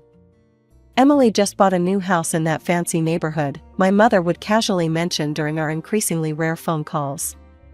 "Her practice is really taking off. It's so nice to have a daughter we can be proud of." Years passed, and I built a successful dental practice. I was doing well financially, even able to buy a nice apartment in a good area of town. Ironically, there were times when my parents would call, asking for money. "Sarah, your father and I are a bit short this month. We were hoping you could help out," my mother would say, her tone sugary sweet. Despite everything, I always sent them what they needed. Part of me hoped that by being generous, they might finally see my worth. But their attitude never changed. One day, I received a call from Emily. Our parents had passed away suddenly in a car accident. I was devastated, not just by their loss, but by the realization that we'd never have a chance to reconcile. "I'm in the Maldives with David," Emily said, her voice crackling over the international line. "Could you handle the funeral arrangements? We'll try to get back as soon as we can." So there I was, planning my parents' funeral while my sister lounged on a beach halfway across the world. I threw myself into the task, determined to give them a beautiful send-off despite our troubled relationship. The day of the funeral arrived, and Emily finally showed up, tanned and seemingly carefree. Right after the funeral, a lawyer approached us. "We need to discuss the will." I hadn't even thought about the will. Surely, despite everything, my parents wouldn't completely forget about me? But as the lawyer read out the details, it became clear that they had done exactly that. Everything, the house, their savings, even family heirlooms, had been left to Emily. There wasn't so much as a mention of my name. As I drove home that day, I made a decision. I was done seeking approval from people who would never give it. I had my children, my career, and my own life. It was time to live it on my terms. After the funeral, my relationship with Emily became even more distant. We rarely spoke, save for obligatory holiday greetings and birthday wishes via Skype. I'd catch glimpses of my nephews, Tommy and Jake, during these calls, but it was hardly enough to form a real relationship with them. From what I could see, the boys were growing up to be quite a handful. During one memorable video call, I watched a 6-year-old Tommy throw a tantrum because Emily wouldn't buy him a new tablet. "But I want it now," he screamed, his face red with anger. Emily just smiled indulgently. "Now, sweetie, we can't always get what we want right away. We'll talk about it later, okay?" I couldn't help but interject. "Emily, don't you think you should be a bit firmer with him? That behavior isn't appropriate for his age." My sister's face hardened. "I'm a psychologist, Sarah. I think I know how to raise my children without causing childhood trauma. They need to feel free to express themselves." As the years went by, my own children grew up and moved out to start their own lives. Max became a successful software engineer, while Lily followed in my footsteps and went to dental school. I was immensely proud of them both. With the kids gone, I found myself enjoying the quiet life of an empty nester. I adopted a cat, Mr. Whiskers, who quickly became my constant companion. My days fell into a comfortable routine of work, home, and the occasional dinner with friends. Then, one rainy Tuesday evening, my peaceful life was shattered by a frantic knocking at my door. I opened it to find Emily standing there, mascara running down her face, with Tommy and Jake in tow. "Sarah," she sobbed, "I need your help. David and I had a huge fight, and I just need a place to stay for a while." I hesitated for a moment, remembering all the years of hurt and neglect. But looking at my sister's tear-stained face and the confused expressions of my nephews, I knew I couldn't turn them away. "Come in," I said, stepping aside to let them enter. As they filed into my apartment, I got my first real look at Tommy and Jake in years. Tommy, now 9, had a sullen look on his face, while 6-year-old Jake was bouncing off the walls, touching everything in sight. "Jake, honey, please don't touch that," I said gently as he reached for an antique vase. He ignored me completely, knocking the vase to the floor where it shattered into 1,000 pieces. Emily barely reacted. "Oh, boys will be boys," she said with a weak laugh. "We'll replace it, won't we, Jake?" Jake just shrugged and moved on to the next breakable object. I took a deep breath, reminding myself that they were guests in my home and that this was just temporary. But as days turned into weeks, it became clear that Emily had no intention of leaving anytime soon. My once tidy apartment descended into chaos. Toys and clothes were strewn everywhere, the walls were covered in crayon drawings, and the constant noise was driving me to my wits' end. One particularly trying afternoon, I returned home from a long day at the dental office to find my living room in complete disarray. The floor was littered with toys, crushed snacks, and what appeared to be the stuffing from one of my throw pillows. In the center of it all sat Tommy and Jake, gleefully engaged in what looked like a food fight with my good china as ammunition. "Boys," I exclaimed, shock and frustration evident in my voice. "What on earth are you doing?" They barely glanced in my direction, continuing their rambunctious play without missing a beat. I looked around frantically for Emily, finally spotting her lounging on the balcony, engrossed in her phone. "Emily," I called out, trying to keep my voice steady, "have you seen what the boys are doing?" She glanced up briefly, a look of mild annoyance crossing her face. "They're just playing, Sarah. Don't be such a killjoy." I took a deep breath, counting to 10 in my head before speaking again. "Emily, they're destroying my home. This has to stop." Emily rolled her eyes and reluctantly got up from her chair. She sauntered into the living room, surveying the chaos with a disinterested eye.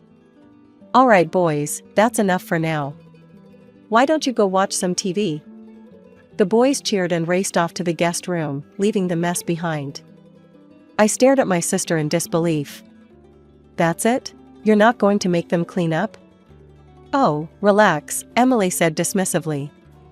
"I'll take care of it later. You're always so uptight, Sarah. It's not good for your blood pressure." As the days wore on, I found myself becoming more and more stressed.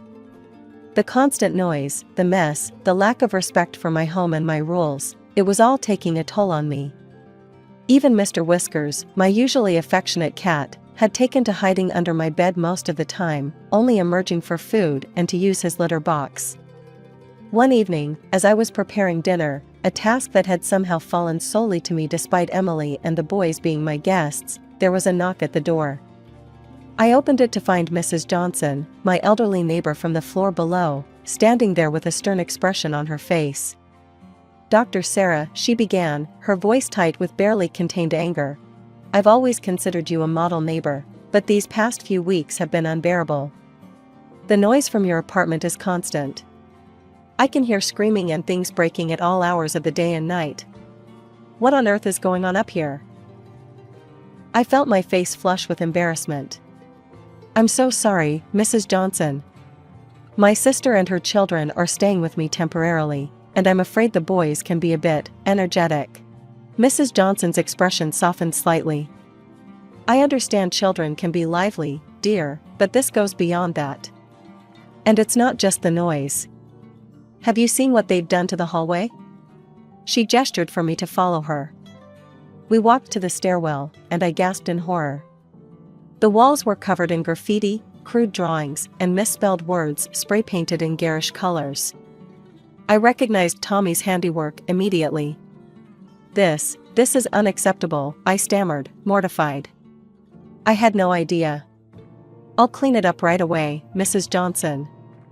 And I promise it won't happen again." "See that it doesn't," she replied firmly. "Otherwise, I'm afraid I'll have to report this to the building management and the appropriate authorities." Once she was out of sight, I leaned against the wall, overwhelmed by the mess my life had become. Taking a deep breath, I steeled myself and marched back to my apartment. As I opened the door, I was met with the sound of Tommy and Jake's laughter, punctuated by the crash of something else breaking. "Boys," I said firmly, "turn that off. We have work to do." They ignored me, as usual. I strode over and switched off the TV. "Hey," Tommy protested. "We were playing that." "Not anymore," I replied.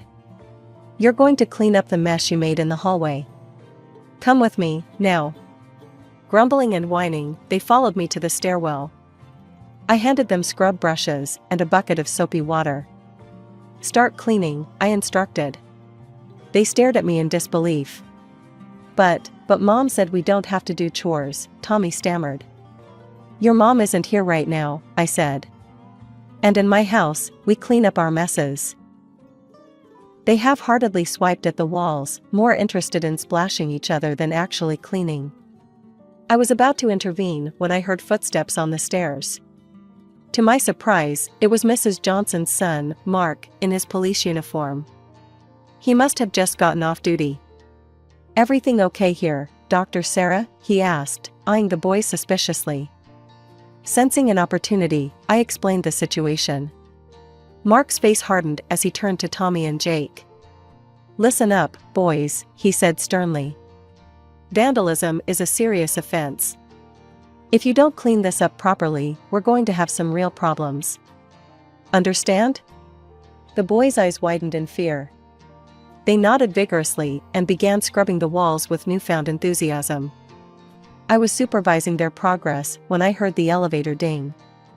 Emily stepped out, fresh from a trip to the beauty salon, her hair and nails immaculate. Her jaw dropped when she saw the scene before her. "What the hell is going on here?" she shrieked. I calmly explained the situation, but Emily wasn't having it. "How dare you force my children to do manual labor?" she yelled. "This is cruel and unusual punishment." "Cruel?" I shot back, my patience finally snapping. "Cruel is letting them destroy other people's property without consequences."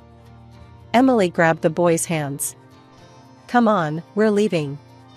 I won't let you be subjected to this abuse." The next few days were tense. Emily and the boys stayed, but they barely spoke to me. I was starting to think things couldn't get any worse. I was wrong. I came home from work one afternoon to find my apartment eerily quiet. "Hello?" I called out. A pitiful meow answered me. I followed the sound to find Mr. Whiskers huddled in a corner, his fur a startling shade of blue. "Oh my God," I gasped. The poor cat was covered in paint, frantically trying to lick it off. I screamed in horror and anger. Scooping up Mr. Whiskers, I wrapped him in a towel and rushed him to the vet, my heart pounding. The vet's diagnosis was grim. "He's ingested a significant amount of paint," she told me. "We'll need to keep him overnight for treatment." Leaving Mr. Whiskers at the clinic was one of the hardest things I've ever done. I returned home, shaking with fury. Emily was lounging on the couch, scrolling through her phone. I explained to her what happened to Mr. Whiskers, demanding she discipline the boys and help clean up the mess they'd made. Emily shrugged. "It's just a cat, Sarah. Don't be so dramatic." I couldn't believe my ears. "Just a cat? He could die, Emily." "Well, that's not my problem," she said dismissively. "And neither is the cleaning. It's your apartment, after all." The next morning, I arrived at my dental practice earlier than usual. My mind was reeling from the events of the past few weeks, and I knew I needed to get to the bottom of this situation. With a deep breath, I picked up my phone and dialed David's number. "David, I'm sorry to bother you," I began, "but I need to understand what's going on. Why did you and Emily have a fight? When is she planning to come back home?" There was a long pause on the other end of the line. Then, David let out a heavy sigh. "Sarah, I'm afraid Emily won't be coming back. We're getting divorced." David's story came pouring out, each revelation more shocking than the last. He told me how Emily had quit her psychology practice years ago, refusing to work or even help around the house. Their home had fallen into disrepair, and the children were completely out of control. "And then there were the vacations," he went on. "She'd jet off without me or the kids, using the money from your parents' inheritance. I thought she was just taking some time for herself, but..." His voice trailed off, and I felt a chill run down my spine. "But what, David?" "She was cheating on me, Sarah. Multiple times, with different men. God, I can't believe I'm saying this, but I had to get a DNA test for the boys. Thankfully, they're mine, but after all that, I just couldn't do it anymore. I filed for divorce and asked her to leave." After finishing the call with David, I sat at my desk, trying to process everything I'd learned.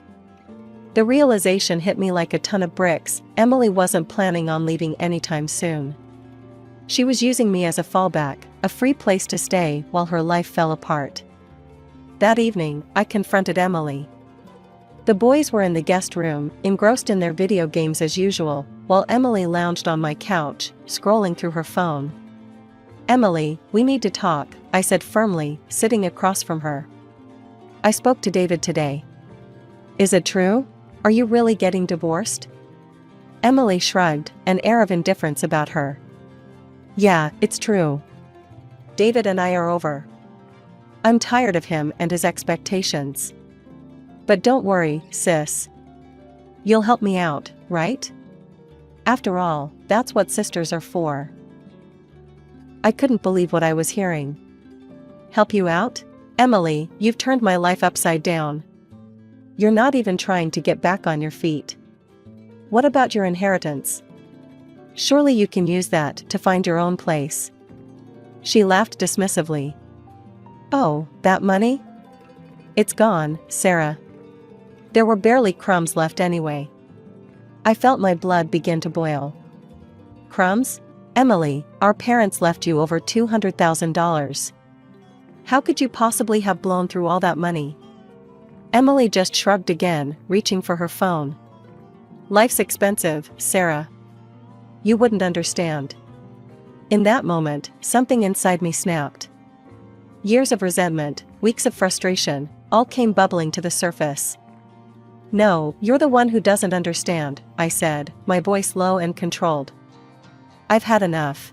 Get a job, start disciplining the boys, contribute to this household, or get out. You have 1 week, Emily. 1 week to show me you're serious about turning things around." Emily's eyes widened in shock. For the first time since she'd arrived, she seemed to realize I wasn't going to back down. A few days after my ultimatum to Emily, I returned home from a long day at the dental office. As I approached my apartment door, I was struck by an unusual silence. No shouting, no crashes, no sounds of destruction. It was peaceful. Warily, I entered the apartment. "Emily?" I called out. No response. I found Tommy and Jake sitting quietly on the couch, their eyes red and puffy as if they'd been crying. My heart sank. "Boys? Where's your mother?" I asked gently. Tommy wordlessly handed me a piece of paper. With trembling hands, I unfolded it and began to read. "Dear Sarah, I've realized that motherhood just isn't for me. I'm still young and I want to live my life. I've met someone, he's young, exciting, and doesn't have any baggage. We're leaving town together. You're always going on about responsibility and all that boring stuff, so here's your chance to put your money where your mouth is. The boys are your problem now. You're an old maid anyway, so you might as well be useful and raise them. Don't try to contact me. By the time you read this, I'll be long gone. Emily." I collapsed onto the sofa, my mind reeling. How could she do this? How could she abandon her own children? With shaking hands, I picked up my phone and dialed David's number. When he answered, I could barely get the words out. "David, it's Sarah. You need to come over right away. It's about the boys." Within an hour, David was at my door. I handed him Emily's note without a word. As he read it, his face cycled through shock, anger, and finally, a deep sadness. "Oh, boys," he sighed, kneeling down to hug Tommy and Jake. "I'm so sorry." Over the next few hours, David and I talked, trying to figure out what to do. It was clear that the boys needed stability, and David was determined to provide that. "I'll take them home," he said firmly. "And first thing tomorrow, I'm going to file for full custody." I nodded, relief washing over me. "I think that's for the best." "And David, I'll help in any way I can. I'll testify, provide character witnesses, whatever you need." The next few weeks were a whirlwind of legal proceedings. David filed for full custody, and I found myself recounting Emily's behavior to stern-faced judges and social workers. In the end, the decision was swift. Emily, who never even showed up for the hearings, was stripped of her parental rights. David was granted full custody of Tommy and Jake. As the dust settled, I found myself adjusting to a new normal. I visited David and the boys often, marveling at the changes in their household. David had hired a part-time nanny to help out, but he was also making a concerted effort to be more present in his sons' lives. One sunny Saturday, about a month after everything had happened, I visited their home. I was amazed to find Tommy setting the table for lunch, while Jake was helping David prepare sandwiches in the kitchen. "Aunt Sarah," they both cried, running to hug me. I embraced them tightly, noticing how much calmer and happier they seemed. "They're doing so well," I remarked to David as we watched the boys play in the backyard after lunch. "You're doing a great job." 5 years have passed, and life has taken unexpected turns. I'm still practicing dentistry, finding fulfillment in my work and enjoying quiet evenings with Mr. Whiskers, my faithful feline companion. Tommy, now 14, has become something of a local celebrity. His graffiti art, once a source of frustration, has evolved into a genuine talent. He's a popular blogger, showcasing his work online and even getting featured in the news. His success has brought him a decent income, unusual for someone his age. One Sunday afternoon, David and the boys were visiting me for our weekly family dinner. We were catching up on Tommy's latest art project when there was an unexpected knock at the door. To everyone's shock, it was Emily. She barged in, eyes fixed on Tommy. "I hear you're making quite a bit of money now," she said, her voice sickly sweet. "Mommy needs her share." David stepped forward, his face stern. "You have no right to any of it, Emily." He pulled out a document from his wallet. "You were stripped of your parental rights years ago. Leave now, or I'm calling the police." Emily's face contorted with anger, but seeing our united front, she turned and left without another word. We haven't seen her since.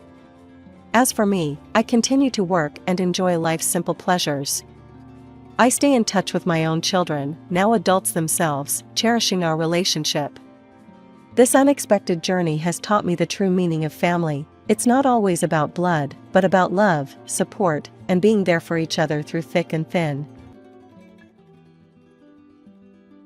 My name is Audrey, and I was born into what you might call a typical middle-class family.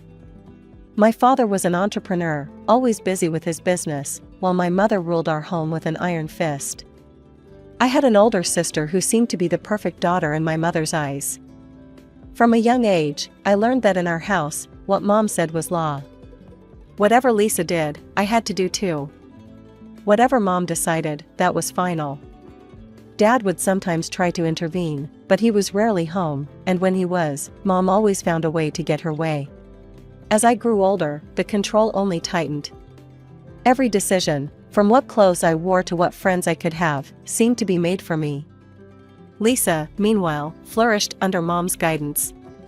She was the golden child, always doing exactly what was expected of her.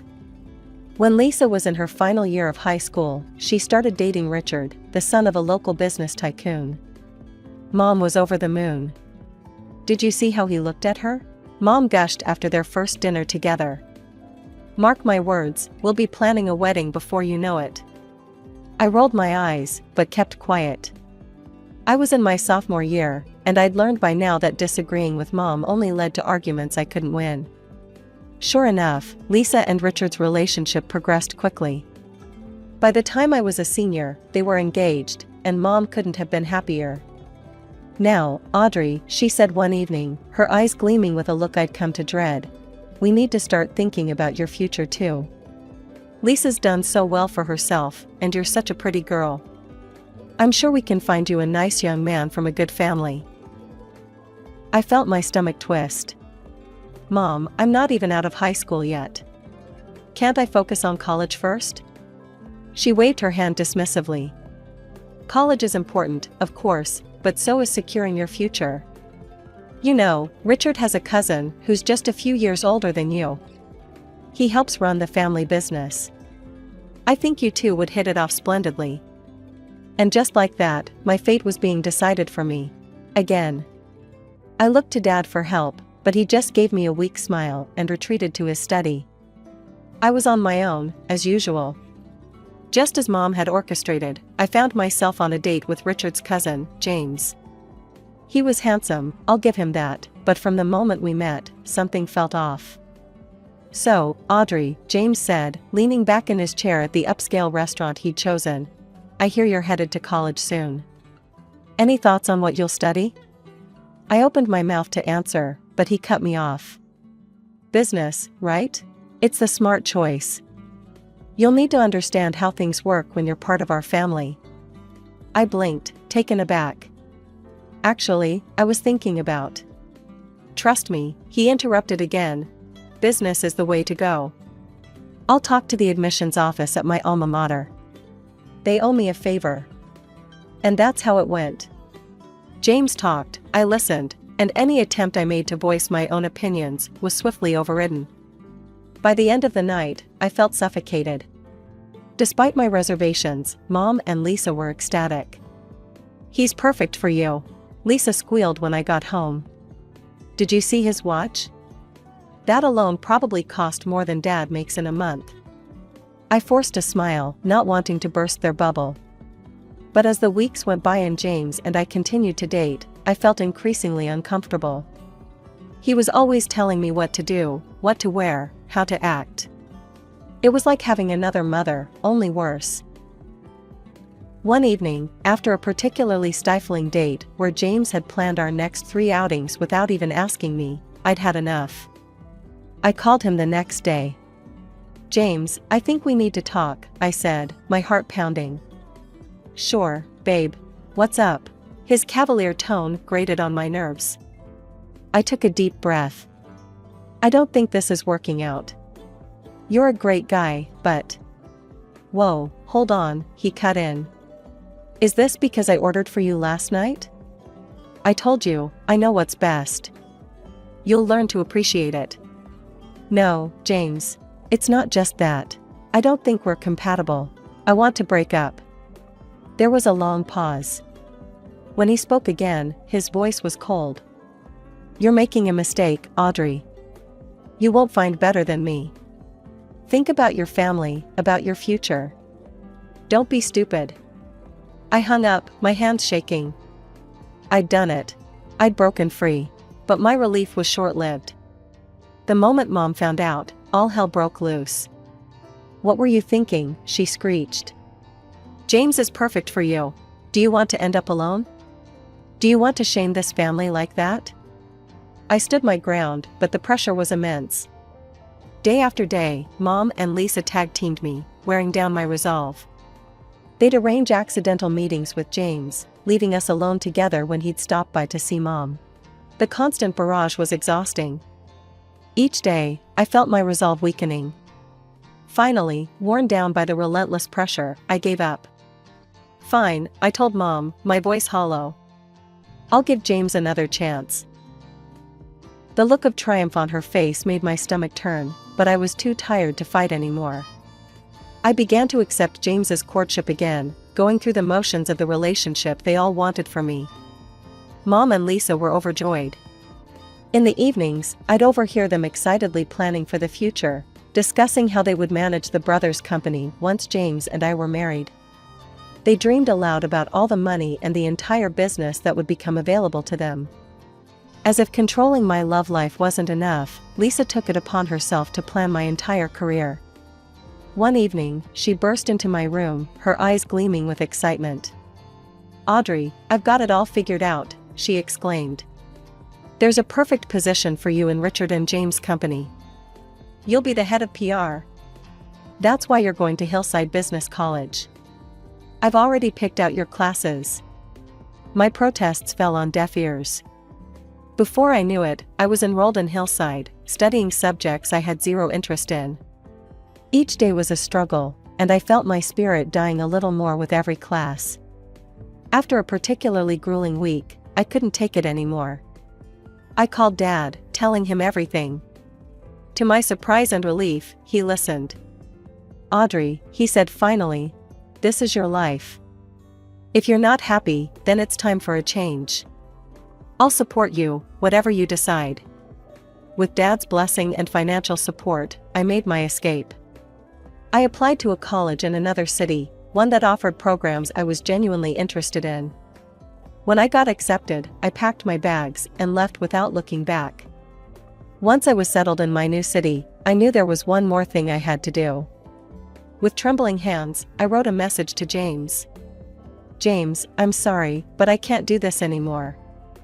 I don't love you, and I don't want to see you again. Please respect my decision." I hit send, hoping he'd understand. His reply came quickly, and my heart sank as I read it. "Audrey, you're not thinking straight. I'm going to talk to your mother and Lisa. They'll knock some sense into you. You're not going anywhere, babe. We're meant to be together." I felt sick. Even miles away, they were trying to control me. Months passed, and I thrived in my new environment. I made friends, excelled in my classes, and for the first time in years, I felt like myself. Then, at a graduation party for a friend, I met him. Tom, the brother of one of the graduates. He was kind, funny, and most importantly, he listened when I spoke. We started dating, and I fell hard. This wasn't the manufactured affection I'd felt for James. This was real, all-consuming love. When Tom proposed a year later, I didn't hesitate to say yes. With shaking hands, I dialed my parents' number. "Mom, Dad," I said when they picked up, "I'm coming home for a visit. And, I'm bringing my fiancé." The silence on the other end was deafening. When we arrived at my parents' house, Dad greeted us warmly, genuine happiness shining in his eyes. Mom and Lisa, however, were cold and aloof. At dinner, the interrogation began. "So, Tom," Mom said, her voice sickly sweet, "what position do you hold in your company?" Tom looked confused. "Oh, I'm just starting out. Entry-level marketing associate."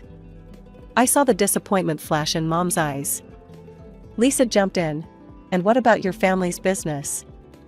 "We don't have a family business," Tom replied honestly. "My parents are teachers." The temperature in the room seemed to drop several degrees. Mom's smile became forced. "Audrey, dear, can I speak to you in the kitchen?" In the kitchen, Mom's facade cracked. "Are you insane?" she hissed. "You had James, a successful, wealthy man who could provide for you. And you choose this?" Before I could respond, the front door opened. To my horror, James walked in, as if he owned the place. He strode over to me, throwing an arm around my shoulders. "Hey babe, miss me?" Tom stood up, his face flushed with anger. He ordered James to get away from me. Mom turned to him, her voice ice cold.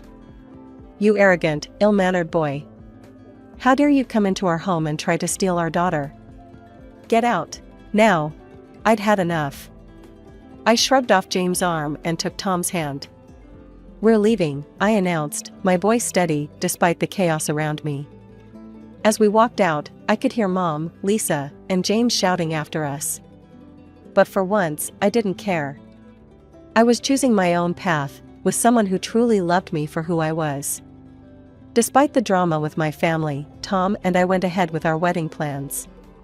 The day finally arrived, and it was beautiful, almost perfect. The only shadow on our happiness was the conspicuous absence of my mother and sister. During the reception, I couldn't escape the concerned looks and whispered questions from relatives. I could see the confusion and concern on the faces of Tom's family. How could I explain that my own mother and sister had chosen not to come because they disapproved of the man I loved? After the wedding, Tom and I settled into his apartment, ready to start our new life together. For the most part, things were wonderful. We were happy, in love, and excited about our future. But there was one recurring nightmare: family holidays at my parents' house. The first Thanksgiving after our wedding, we decided to attend, hoping for reconciliation. Big mistake. As we walked in, I froze. There, sitting at the dining table like he belonged, was James. "Audrey," Mom exclaimed, her voice sickly sweet. "Look who decided to join us. Isn't it nice of James to come?" I saw Tom's jaw clench, but he remained silent. As we were cleaning up, James cornered me in the kitchen. "Hey, Audrey," he said, leaning in close. "Can we talk privately, for old time's sake?" Before I could respond, Tom appeared, his face thunderous. He grabbed James by the shirt, pushing him back. "Stay away from my wife," he growled. Mom burst in, her face red with anger. "How dare you," she shrieked at Tom. "Get out of my house, you brute." We left, and I thought that would be the end of it. But every holiday, every family gathering, the same scene played out. James would be there, Mom would fawn over him, and Tom and I would leave feeling hurt and angry. The final straw came when I saw the social media posts. Mom and Lisa had shared childhood photos of me, pictures of James and me together, all with captions about how I had abandoned the family, how Tom was tearing the family apart. That night, I sat down at my computer and began to type. I poured out everything: the years of manipulation, the pressure to be with James, the constant undermining of my choices. I described how they had tried to control every aspect of my life, from my career to my love life. I explained why Tom and I had stopped coming to family events, detailing the uncomfortable situations we'd been put in. The response was overwhelming. Comments flooded in from relatives and friends, many expressing shock at what I'd been through and offering support. The tide of family opinion had turned. Where once there had been judgment, now there was understanding. Where there had been sympathy for Mom and Lisa, now there was criticism of their controlling behavior. After my big post online, I stopped talking to my mom and sister. I did talk to my dad, though, and he was really supportive. This made my mom really angry. She yelled at Dad, trying to get him to make me divorce Tom and marry James instead. Dad had always done what Mom wanted, but this time was different. He'd had enough. He shouted back at her and even gave her divorce papers. They split up, and Dad let Mom keep the house so he wouldn't have to pay her money every month. He moved out with just one suitcase.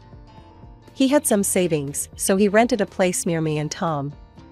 Mom and Lisa, predictably, didn't take this well.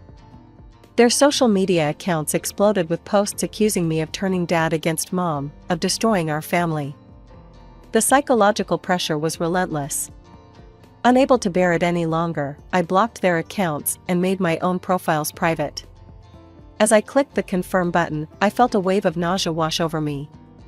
At first, I thought it was just stress, but as the feeling persisted, a different possibility crossed my mind.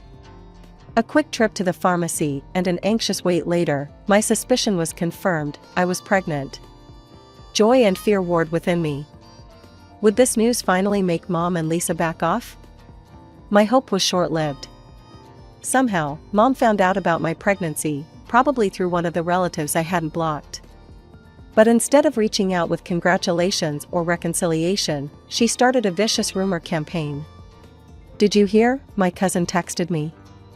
"Your mom is telling everyone the baby is James's. She says you've been sneaking around behind Tom's back." I stared at the message in disbelief, my hand instinctively moving to my still flat stomach. How could she stoop so low? The stress was becoming unbearable. Tom found me crying on the couch that evening. Without a word, he wrapped me in his arms, letting me sob into his shirt. When I finally calmed down, he gently lifted my chin, his eyes full of love and concern. "This has to stop," he said softly. "You need a break from all this drama. How about a vacation?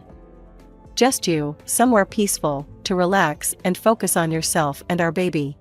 The idea was tempting, but I hesitated. "I can't just leave you to deal with all this." He smiled, shaking his head. "I'll be fine. You and the little one are my priority. Let me take care of you." Before I knew it, Tom had booked me a week-long stay at a serene country resort. As I packed my bags, I felt a glimmer of hope. A week away from all the chaos, a chance to breathe and center myself, it sounded like heaven. For the first few days of my vacation, I finally found the peace I'd been craving.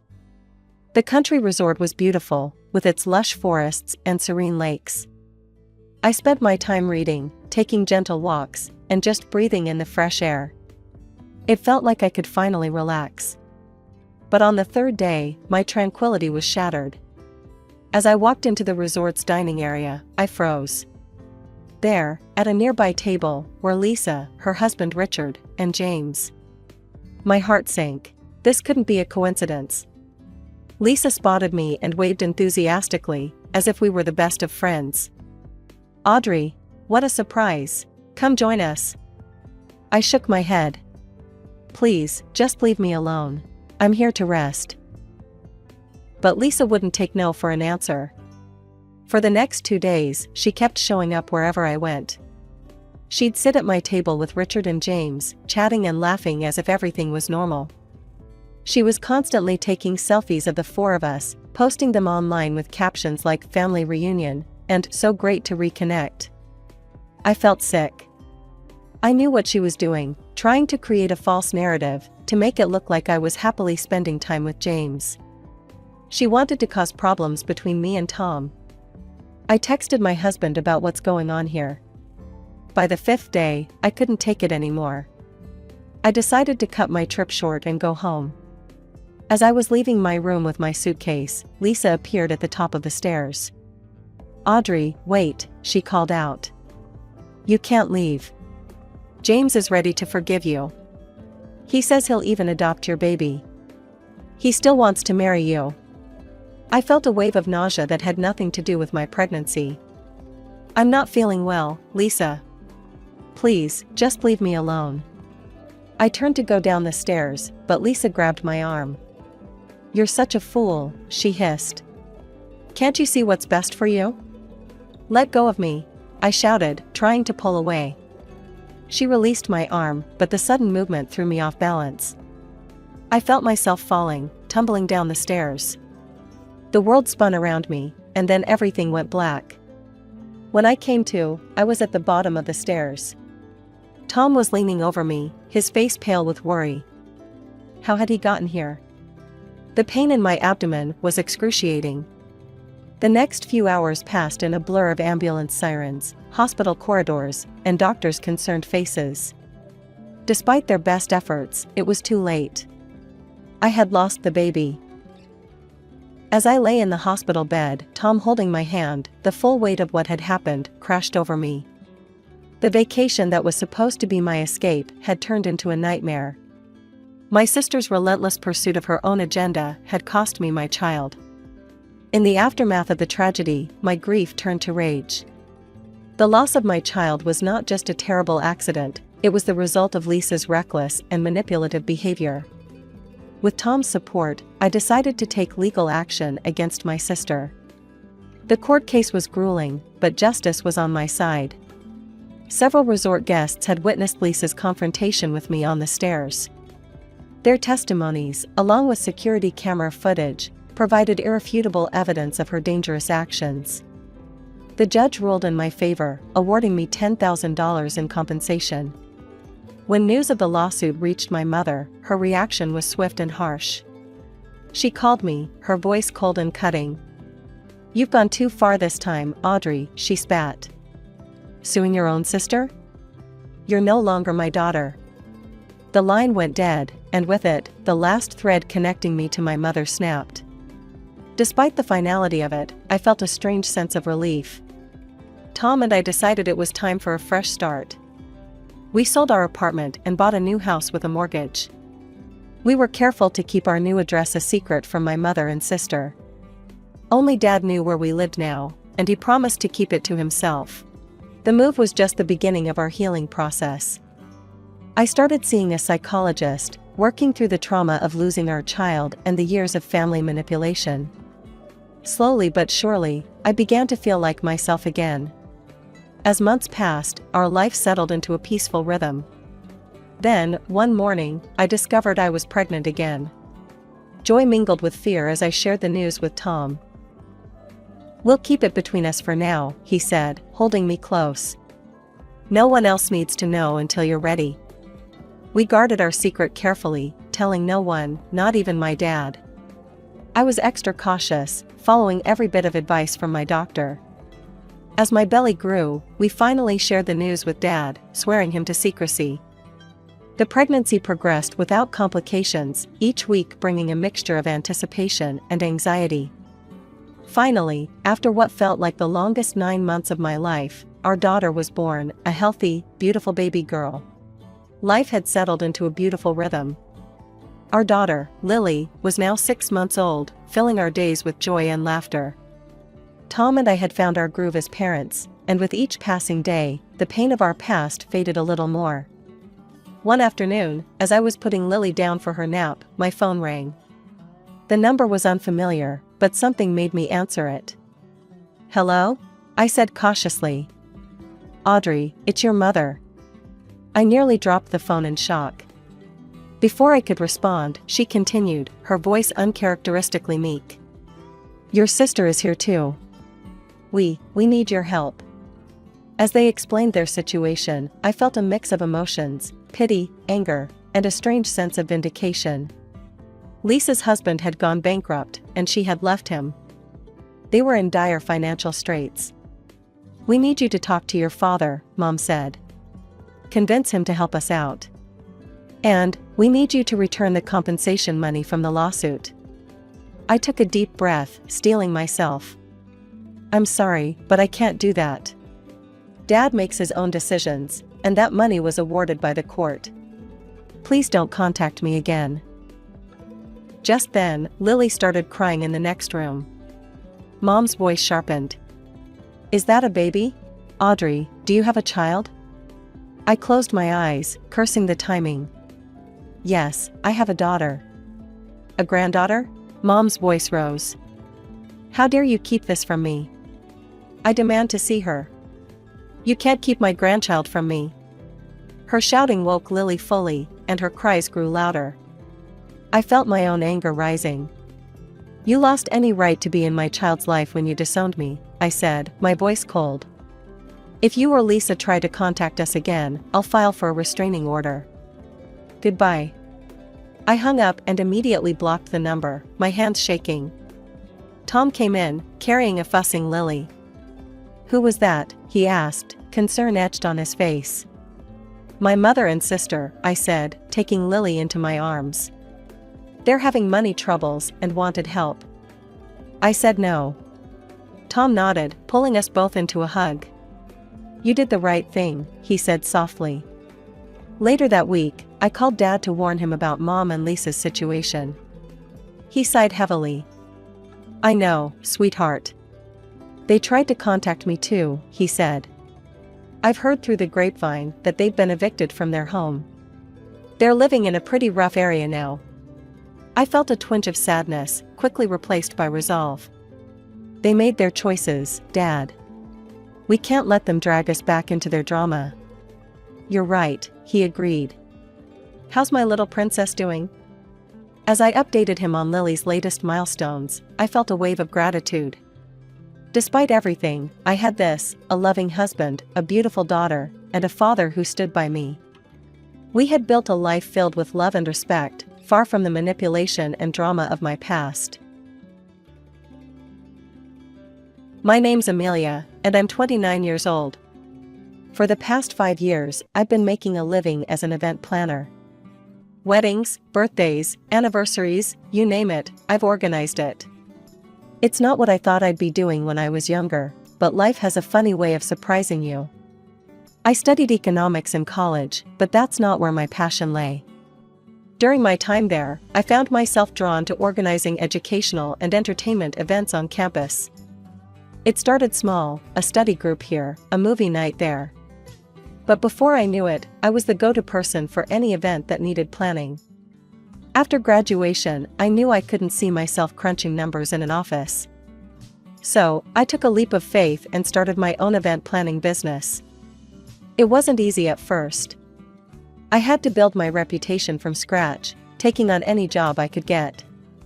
No event is too small, I'd tell potential clients with a smile, even as I worried about making rent that month. But slowly, surely, word spread.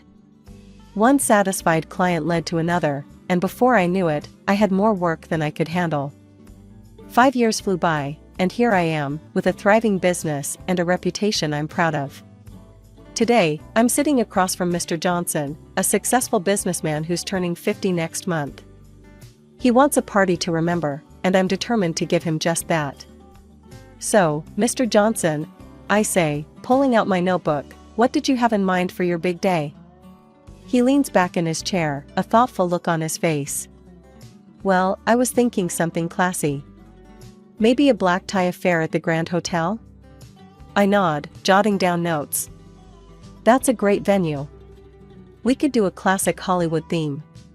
Red carpet entrance, paparazzi-style photographers." As I'm mid-sentence, my phone buzzes. I glance at it, ready to ignore the call, but the name on the screen makes me pause. It's my sister, Sarah. Now, I should probably explain about my family. It's complicated. I have a younger sister, Sarah, who's 7 years my junior. She's always been the apple of our parents' eye. Don't get me wrong, my parents took care of me too, but there was always a difference in how they treated us. When I went to college, they couldn't find the money to help me out. It was my grandmother who stepped in, bless her soul. But a few years later, when Sarah went to college, suddenly, my parents had no problem paying for her tuition and a rented apartment. It stung, I won't lie. Over the years, I've learned to accept it, but it's left a mark. I don't talk to my family much these days. So, seeing Sarah's name on my phone is a surprise. "I'm sorry, Mr. Johnson," I say, standing up. "Would you excuse me for a moment?" It's my sister, and she rarely calls. He waves me off with a kind smile. "Of course, take your time." I step out of the room and answer the phone. "Sarah, is everything okay?" "Amelia." Her voice is bright, excited. "You need to come over to Mom and Dad's right away. We have big news." I sigh, knowing I'll regret this. "All right, I'll be there as soon as I can." I hang up and return to Mr. Johnson, apologizing profusely. "I'm so sorry, but I have a family emergency." Can we reschedule for tomorrow? He's understanding, thankfully. I drove to my parents' house with a knot in my stomach. It had been months since I'd last been there, and I wasn't exactly looking forward to this impromptu family gathering. I rang the doorbell, and my mother answered, a forced smile on her face. "Amelia, dear, come in." The living room was crowded. My father sat in his usual armchair. Sarah was perched on the couch, practically vibrating with excitement. Next to her was a man I didn't recognize, about my age, with a polite smile. "Amelia." Sarah jumped up, grabbing the man's hand and pulling him forward. "This is Mark, my fiancé." I blinked, surprised. "Fiancé? Wow, congratulations." Mark seemed nice enough, but I couldn't help wondering how long they'd been together. Sarah had never mentioned him before. "So," I said, turning to Sarah, "is this why you called me over? To meet Mark?" Sarah's smile widened. "Well, partly. But there's more." She clasped her hands together, practically bouncing. "We're having an engagement party soon, and I want you to plan it." I felt a sinking feeling in my stomach. "Oh, Sarah, I don't know. I'm pretty booked up right now." "Nonsense," my father interrupted, his voice gruff. "This is your sister we're talking about. Family comes first." I bit back a retort about how family hadn't come first when I needed help with college. Instead, I forced a smile. "It's not that simple, Dad. I have commitments to other clients." "But you're the best at this stuff," Sarah insisted. "And I want the most amazing engagement party ever. Of course it'll be free. You wouldn't charge your own sister, would you?" I looked around the room, seeing expectant faces. Even Mark looked like he assumed I'd do this for nothing. I felt cornered. "Okay," I said finally, my voice tight.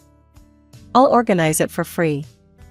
But you'll need to cover all the other expenses, venue, catering, decorations, music, everything else." Sarah squealed and hugged me. "You're the best, Amelia. We'll pay for everything else, promise." As I left the house an hour later, after listening to Sarah's grand ideas for her perfect engagement party, I felt a mixture of regret and resignation. I'd have to call Mr. Johnson and cancel our rescheduled meeting. There went a lucrative contract. Back home, I picked up my phone and dialed Mr. Johnson's number. "Mr. Johnson? It's Amelia. I'm so sorry, but I won't be able to take on your birthday party after all. A family obligation has come up. My friend Lisa is also an event planner. She's excellent. I can give you her contact information if you'd like." After passing along Lisa's details and apologizing once more, I hung up. I stared at my phone, a sense of unease growing in my stomach.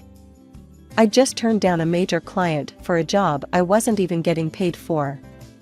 The next few weeks were a whirlwind of planning and preparations. I secured a beautiful restaurant for the date Sarah wanted.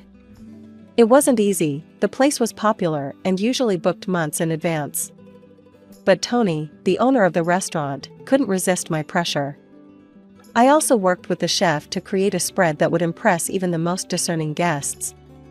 Then came the decorations, the music, the invitations, every detail had to be perfect. I called my go-to DJ, Mike, to book him for the event. He agreed, albeit reluctantly. I had similar conversations with all my usual contractors, the florist, the cake baker, the photographer. They all trusted me enough to agree to delayed payment, but I could sense their unease. As the days passed, I found myself turning down other jobs to focus on Sarah's party. It was eating into my income, but I told myself it would be worth it to see my sister happy. Finally, with everything arranged, I sat down to create the invoice. I carefully itemized every expense, from the venue rental to the last flower in the centerpieces. The total was substantial. I took a deep breath and emailed the invoice to Sarah. "There," I muttered to myself. "All done." That evening, my phone rang. It was Sarah. "Hey sis," I answered. "Did you get the invoice?" There was a moment of silence, Then Sarah's voice came through, sickly sweet. Amelia, darling. There must be some mistake. Why are you sending me a bill? I frowned, confused.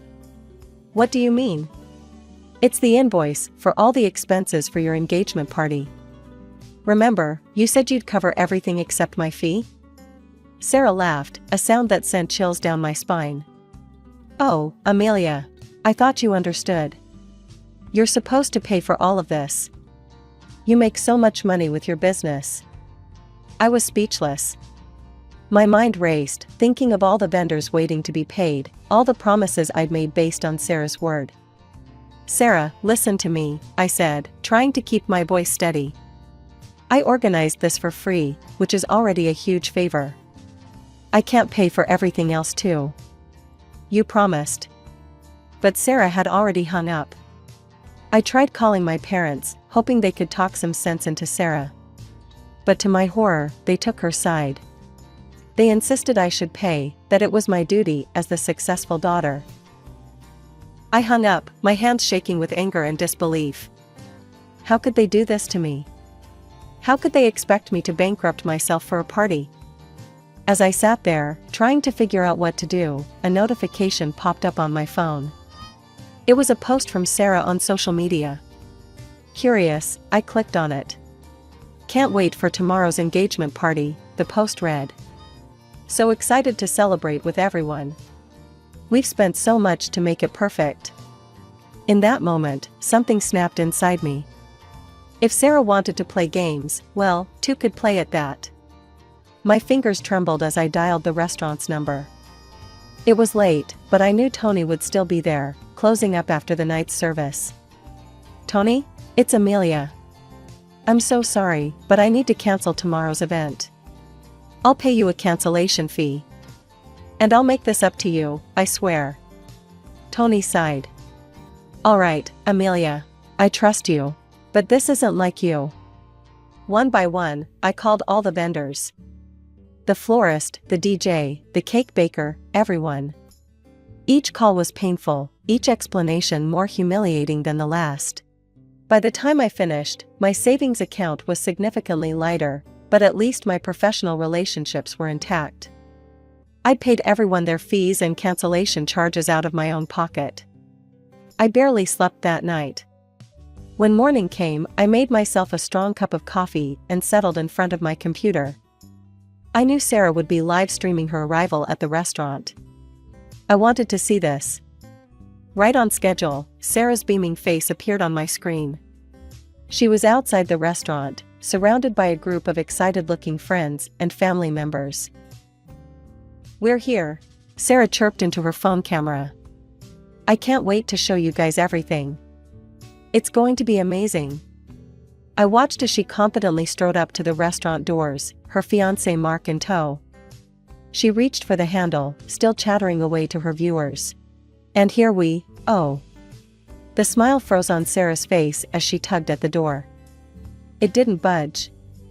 That's weird, she laughed nervously, trying again. It must be stuck. But it wasn't stuck. Sarah's eyes widened as she finally noticed the sign on the door. Event cancelled, it read in bold letters. The live stream erupted in confused comments. Sarah's face paled as she turned to Mark, who looked equally bewildered. I couldn't help but feel a twinge of satisfaction as I watched the chaos unfold. It was petty, I knew, but after years of being the family doormat, it felt good to finally stand up for myself. My phone started buzzing almost immediately. Sarah's name flashed on the screen. I took a deep breath and answered. Hello, Sarah. Amelia, she screeched. What the hell is going on? The restaurant is closed. Everything's ruined. I kept my voice calm. Well, Sarah, since you refused to pay for the event you asked me to organize, I had to cancel it. I couldn't let my contractors go unpaid. But what about the food? Mark's voice came through faintly in the background. Where's all the food we were supposed to have? I couldn't help but smile a little. Oh, the food? I donated it to a homeless shelter. At least someone will enjoy it. More screaming followed, but I'd had enough. I hung up the phone. About 10 minutes later, my phone rang again. My mother's voice came through, shrill and angry. "Amelia, how could you do this to your sister? We raised you better than this." I felt a surge of frustration. "Mom, did Sarah tell you what she tried to do? She wanted me to pay for everything." "So what?" My father's voice boomed in the background. "You're doing well for yourself. You could have helped your sister out." I couldn't believe what I was hearing. "Dad, we're talking about thousands of dollars here. I'm not made of money." "You're just being selfish," my mother snapped. "Your poor sister is heartbroken. Her special day is ruined because of your greed." I tried to stay calm, but their words were cutting deep. "Greed? I organized everything for free. I even paid cancellation fees out of my own pocket." But they weren't listening. My mother's next words felt like a slap in the face. "You know what I think?" she said, her voice cold. "I think you did this because you're jealous. You're almost 30, Amelia. No husband, no children. You couldn't stand to see her getting married while you have no one." I hung up the phone, my hands shaking. Tears stung my eyes, but I refused to let them fall. How dare they?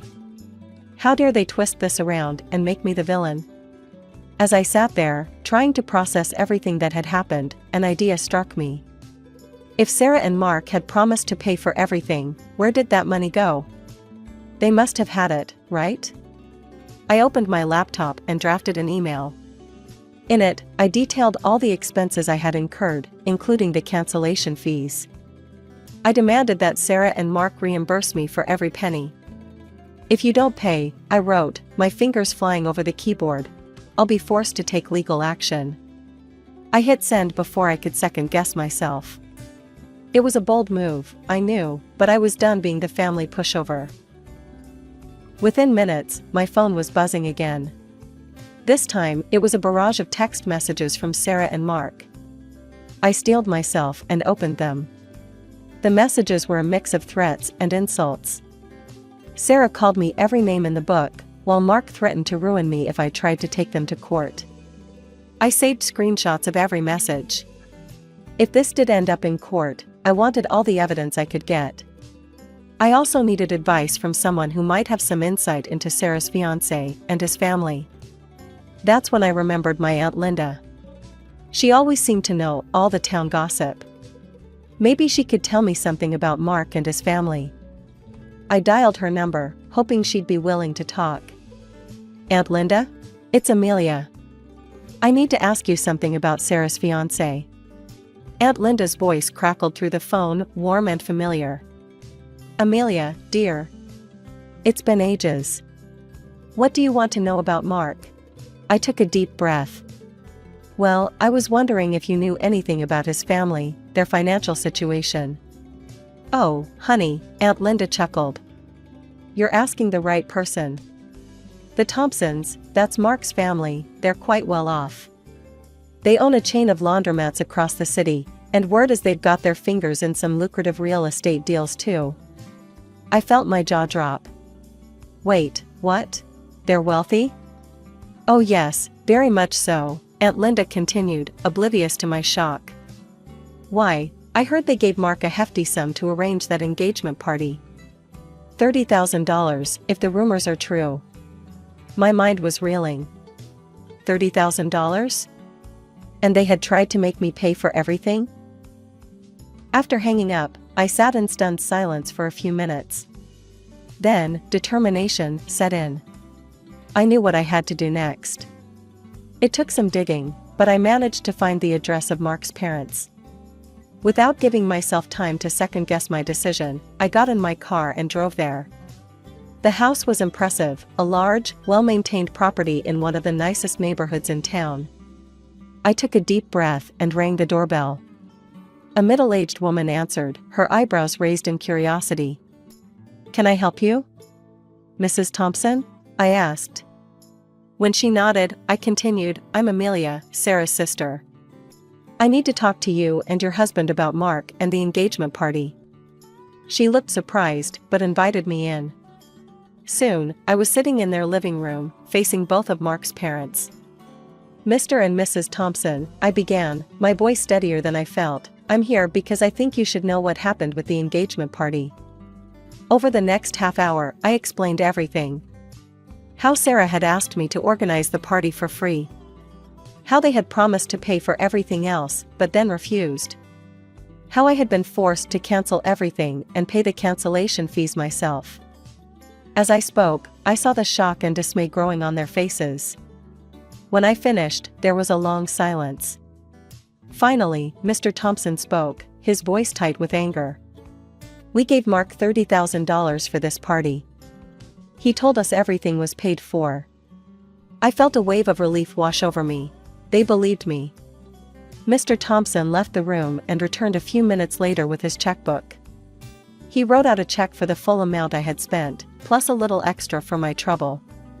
"It's the least we can do," he said, handing it to me. "And don't worry, we'll be having a very serious conversation with Mark and Sarah about their behavior." As I left their house, I felt a mix of emotions, relief, vindication, but also sadness. This whole ordeal had exposed some ugly truths about my sister and her fiancé. On the drive home, my phone buzzed with texts. It was Sarah and Mark again, but this time their tone was very different. Gone were the threats and insults, replaced by panicked apologies and pleas for forgiveness. In the weeks that followed, I heard through the grapevine about the fallout from my visit to the Thompsons. Aunt Linda kept me updated. "You won't believe this, Amelia," she said during one of our phone calls. "Mark's parents have cut him off completely. No more monthly allowance, no financial support for the wedding, nothing." I couldn't help but feel a twinge of satisfaction. "Really? That's quite drastic." Aunt Linda's voice lowered conspiratorially. "Oh, honey, they were furious.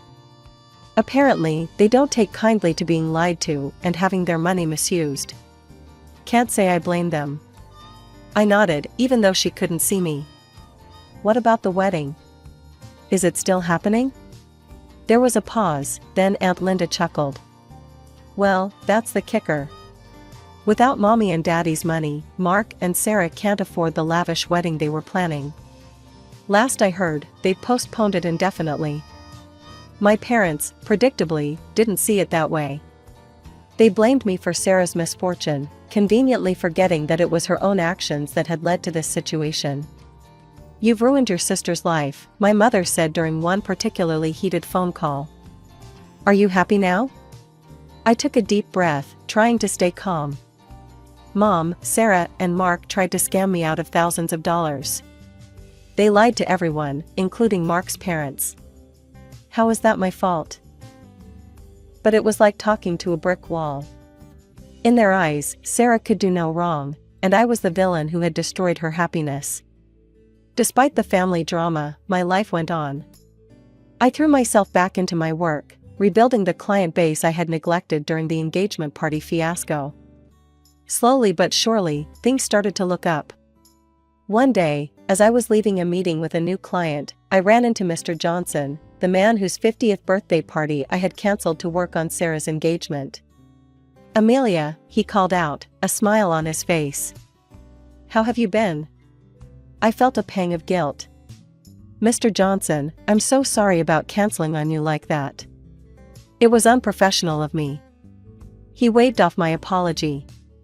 "No need for that. Your friend Lisa did a wonderful job with the party. But I have to say, I missed your personal touch." An idea struck me. "Well, if you're planning any events in the future, I'd love the opportunity to make it up to you." Mr. Johnson's eyes twinkled. "As a matter of fact, my company's 25th anniversary is coming up. How would you like to handle that?" As I walked away, contract in hand, I couldn't help but feel that things were finally looking up. Yes, my relationship with my family was strained, but my business was thriving, and I had my self-respect intact. One evening, as I was poring over seating arrangements, a loud knock at my apartment door startled me. I wasn't expecting anyone. Cautiously, I approached the door and looked through the peephole. To my shock, I saw Sarah and Mark standing there. Against my better judgment, I opened the door. "What are you doing here?" Sarah brazenly pushed past me into the apartment, Mark trailing behind her. "We're moving in," she announced. I blinked, sure I'd misheard. "Excuse me?" "You heard me," Sarah said, her tone accusatory. "Because of you, Mark's parents cut us off. No money for the wedding, no allowance, nothing. So, we decided we're going to live here." I couldn't help it, I laughed. The sheer audacity of their plan was almost impressive. "You can't be serious. This is my home. You can't just decide to move in." Mark stepped forward, his face twisted in anger. "You owe us, Amelia. You ruined everything." I felt my patience snap. "I owe you nothing. You tried to scam me, remember? Now get out of my apartment." As I shut the door behind them, I heard Sarah's parting shot, "You'll be sorry." A few days later, I returned home from a meeting to find my apartment door surrounded by a strange, foamy substance. It took me a moment to realize what I was seeing: construction foam, hardened around the entire perimeter of my door. Furious, I called a locksmith service to remove the foam and replace my locks. As I waited, my neighbor, Mrs. Chen, approached me. "Amelia, dear," she said, concern etched on her face. "I saw what happened. I have it on video if you need it." Sure enough, Mrs. Chen's security camera had captured Sarah and Mark in the act of vandalizing my door. The footage was clear as day. Armed with this evidence, I went straight to the police station. I filed a report for property damage and requested a restraining order against both Sarah and Mark. The legal process was draining, but ultimately satisfying. The court fined Sarah and Mark for the damage to my apartment and ordered them to cover the costs of repairs. More importantly, they were banned from coming within 500 feet of me for the next 2 years. When my parents found out, they were livid, not at Sarah, of course, but at me. They couldn't believe I'd taken legal action against my own sister. "How could you do this to your family?" my mother wailed over the phone. I took a deep breath, steeling myself. "No, Mom. The question is, how could you support Sarah after everything she's done? I'm done being the family scapegoat." With that, I hung up the phone and blocked their numbers. It hurt, cutting ties with my family, but I knew it was necessary for my own well-being. In the weeks that followed, I threw myself into work. Mr. Johnson's anniversary party was a resounding success, earning me glowing reviews and a slew of new clients. As I stood at the back of the beautifully decorated hall, watching the guests enjoy themselves, I felt a sense of peace wash over me. Yes, I'd lost my family, but I'd gained something far more valuable: self-respect and the knowledge that I could stand on my own 2 feet. You know how sometimes one little thing can change everything? Well, that's exactly what happened to me, Alice, just 2 weeks before my engagement party. I'm 27, and I was over the moon about marrying Tom, my boyfriend of 3 years. We'd been planning this shindig for months, and everything was falling into place. Then, bam! My mom called. "Alice, cancel the engagement party," she barked into the phone. I nearly dropped my cell. "What? Mom, are you kidding me? No jokes here. Emily just got promoted, and we're celebrating on your engagement day." Emily's my little sister, 3 years younger, and always been Mom and Dad's golden girl. But this? This was a whole new level of crazy. "Mom, come on. I've been planning this for ages." "I'm not canceling because Emily got a pat on the back at work," I said, trying not to lose it. "Don't be selfish, Alice. This is big for your sister. Same guests, different party. Just reschedule." I felt my blood boiling. "No way, Mom. This is my engagement we're talking about. I'm not canceling. End of story." She started screeching then, her voice so high it made me wince. I didn't even bother listening. I just hung up. Sitting there, staring at my phone, all these childhood memories came flooding back. It was always like this, Emily first, me, whenever. I remembered my sweet 16. Mom and Dad totally forgot until Grandma called to wish me happy birthday. They scrambled to throw together some lame celebration, a grocery store cake and a gift card. Talk about pathetic, especially compared to the 3-day bash they'd thrown for Emily's 13th just a few months earlier. That's when Tom walked in. One look at my face and he knew something was up.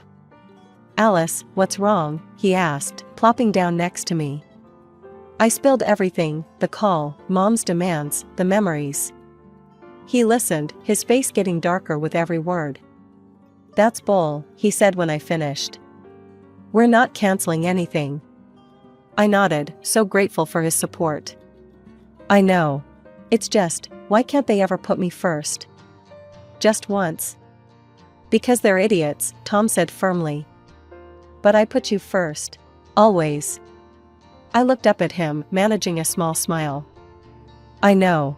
That's why I'm marrying you, dummy." We spent the rest of the night going over our plans, making sure everything was perfect. As I drifted off to sleep, I tried to push thoughts of my family out of my head. This was my time, my moment. I wasn't going to let them mess it up. The next morning, I woke up determined to forget about Mom's crazy call and focus on the party. I had a million things to do, invites to send, decorations to sort out, you name it. Then my phone pinged. It was my cousin Rachel. "Hey Alice, everything okay with you and Tom? Heard you guys split up." I stared at my phone, totally confused. Where'd she get that idea? I typed back quick. "What? No way. We're fine. Who told you that?" Rachel's reply popped up. "Weird. Aunt Linda said your mom told her the engagement was off." My stomach dropped like a stone. I called Rachel right away. "What's going on?" I asked as soon as she picked up. "I don't know, Alice. Aunt Linda called last night. Said your mom told her you and Tom had this huge fight and called everything off. She said we should all go to Emily's promotion party instead." I felt like I'd been punched in the gut. "Rachel, that's all lies. We're still engaged, the party's still on. Mom wanted me to cancel for Emily's thing, but I said no way." There was a pause. "Oh, crap. Alice, I'm so sorry. I had no idea." I spent the next hour on the phone with Rachel, piecing together what happened. Turns out, my mom had gone behind my back to cancel my engagement party. She'd called every single relative on the guest list, spinning this wild story about Tom and me breaking up, and redirected them all to Emily's promotion party. I took a deep breath, trying to calm down. "I'm gonna fix this mess. Can you help spread the word that the engagement's still on?" "Of course," Rachel replied without missing a beat. "I'll start calling people right now." After hanging up, I just sat on my couch, trying to wrap my head around it all. My own mother had tried to sabotage my engagement party. It was almost too crazy to believe. Tom found me there an hour later, when he got home from work. One look at my face, and he knew something was up. I told him everything, Mom's calls, the lies, the whole Emily party redirect. With each word, I could see the anger building in his eyes. "That's it," he said when I finished. "We're cutting them off. All of them. Your parents, Emily, the whole bunch." I knew he was right, but the thought of cutting off my family scared me. Who would I be without them? Even if they treated me like dirt, they were still my family. "Let's focus on fixing this first," I said. "We need to let everyone know the engagement's still on." Tom nodded, his jaw set. "Okay, where do we start?" We spent the rest of the night in damage control mode, sending emails, making calls, posting on social media. I wrote this long message explaining everything and sent it to everyone on our guest list. It was exhausting and humiliating, having to explain over and over that no, Tom and I hadn't broken up, and yes, the engagement party was still happening. By the time we finished, it was way past midnight. My voice was shot from all the talking, and my eyes burned from staring at screens. "We did it," Tom said, pulling me into a hug. It's gonna be okay. I wanted to believe him, but I couldn't shake the feeling that this was just the beginning. Mom's betrayal had opened up old wounds.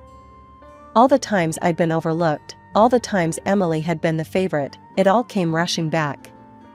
The next day, I decided to visit Aunt Marge. She's Dad's sister and has always been pretty nice to me. I figured I'd invite her to the engagement party in person and clear up any confusion. When I got to her place, I heard voices coming from the living room. I was about to shout hello when I caught a snippet of conversation that made me freeze. "Can't believe Alice would do such a thing," Aunt Marge was saying. Canceling her own engagement party to spite her sister. So childish. My heart sank. It was a new lie from my family, voiced in order to interrupt the previous fake. I was about to storm in and set things straight when another voice chimed in. "I know, right? Poor Emily must be crushed. After all that hard work to get promoted, and now Alice is trying to steal her thunder." I recognized that voice. It was my cousin Sarah. I always thought we were close, but there she was, gossiping about me behind my back. I couldn't take it anymore. I stepped into the room. "Is that what you really think of me?" Both women jumped like they'd seen a ghost. Aunt Marge recovered first, plastering on a fake smile. "Alice, sweetie, we didn't hear you come in." "Obviously," I said, my voice ice cold. "I came to invite you to my engagement party, but seems like you've already made up your minds about me." Sarah at least had the decency to look ashamed. "Alice, we didn't mean." "Save it," I cut her off. "I want to know exactly what Mom told you." For the next hour, I listened as they spilled the beans on Mom's tall tale. According to her, I threw a fit when I heard about Emily's promotion, demanding she reschedule her celebration. When Emily said no, I supposedly canceled my own engagement party out of spite, saying I'd rather not get married at all than share the spotlight. It was something new, a new lie from my family. By the time they finished, I was shaking with anger. "None of that is true," I said, my voice trembling. "Mom called me and demanded I cancel my engagement party for Emily's celebration. I said no, and now she's spreading lies to sabotage me." I told them everything, the forgotten birthdays, the constant comparisons, years of feeling like I was never good enough. By the time I finished, both women were in tears. "Oh, Alice," Aunt Marge said, reaching for my hand. "We had no idea. We should have known better than to believe such crazy stories." I took a deep breath, trying to calm down. "Look, I appreciate the apology. But right now, I need your help. The engagement party is still on, and I need you to spread the word. Can you do that?" They both nodded eagerly, looking relieved to have a chance to make things right. As I left Aunt Marge's house, I felt all mixed up, angry at Mom's betrayal, hurt that my family so easily believed the worst about me, but also a tiny bit hopeful. At least some of the truth was out now. The big day arrived, and boy, was I a bundle of nerves as Tom and I walked up to the hall. I held my breath as we pushed open the doors, bracing myself for whatever mess we might find inside. Holy cow! I couldn't believe my eyes. The place was buzzing with people. Smiling faces turned to greet us, and this warm, fuzzy feeling washed over me. The room was packed with relatives, not just the ones we'd managed to reach yesterday, but faces I hadn't seen in ages. "I can't believe you all came," I said, my voice all choked up. Uncle Joe, Dad's brother, came up and gave Tom a hearty slap on the back. "Of course we came. Did you really think we'd miss this? Though I gotta say, those rumors about your canceled engagement sure spread like wildfire. Looks like they backfired big time." I laughed, feeling lighter than I had in weeks. Guess they did.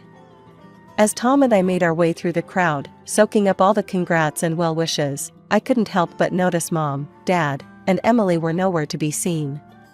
No texts, no emails, not even a grudging "congrats." But surprisingly, their absence felt more like a relief than a letdown.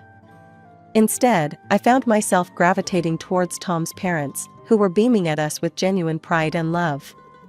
His mom hugged me tight, whispering, "We're so proud of you, Alice. You're already part of our family." The party was in full swing when suddenly, there was a commotion near the dance floor. I couldn't believe my eyes. There was my 80-year-old grandma in the middle, showing off what she called an incendiary dance of her youth. "Come on, you young uns," she called out, eyes twinkling mischievously. "Let me show you how we used to cut a rug back in my day." The crowd went wild as Grandma twirled and swayed, moving surprisingly well for her age. Soon, others joined in, and the dance floor turned into this amazing multi-generational dance-off. As I mingled with the guests, I couldn't help but overhear bits of gossip about all the family drama leading up to today. "Can you believe what Alice's mother tried to pull?" I heard Cousin Sarah say to another relative. "Trying to cancel her own daughter's engagement party for her other daughter's work thing? It's nuts." "I know," the other voice replied. "Poor Alice has always gotten the short end of the stick in that family. I'm glad she's finally standing up for herself." Instead of feeling embarrassed or upset by these chats, I felt validated. For once, my relatives were seeing the truth about my family dynamics, and they were on my side. As the night went on, I found myself feeling truly happy and celebrated, maybe for the first time ever. The absence of my immediate family, which I'd been so worried about, instead felt like this huge weight had been lifted off my shoulders. The day after our kick-ass engagement party, Tom and I were chilling on the couch, reliving the awesome moments from last night when my phone rang. My stomach did a flip when I saw it was Mom calling. Against my better judgment, I answered. "Hello? You ungrateful, nasty girl." Mom's voice screeched through the speaker. "How dare you?" I held the phone away from my ear, her angry rant clear even at arm's length. Tom looked at me, worried, but I shook my head, signaling I'd handle it. "Mom, what?" "Don't you mom me," she cut me off. "You've humiliated your sister." Only 3 people showed up to her party. 3. And they were just those nosy old aunts who'd show up to the opening of an envelope. I took a deep breath, trying to keep my cool. "I'm sorry you're disappointed, but..." "Disappointed?" "Emily is crushed. She cried all night. This was supposed to be her moment, and you ruined it with your selfishness." I felt my patience wearing thin. "Mom, I'd been planning my engagement party for months. Emily's promotion party was a last-minute thing, and she knew it clashed with my engagement.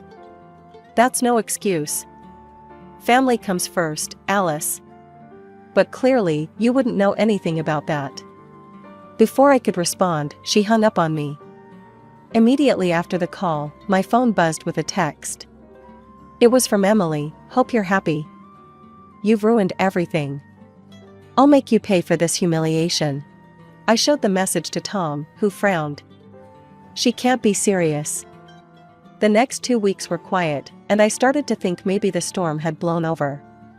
But then, one afternoon, there was a surprise knock at our door. I opened it to find Tom's parents standing there, looking worried.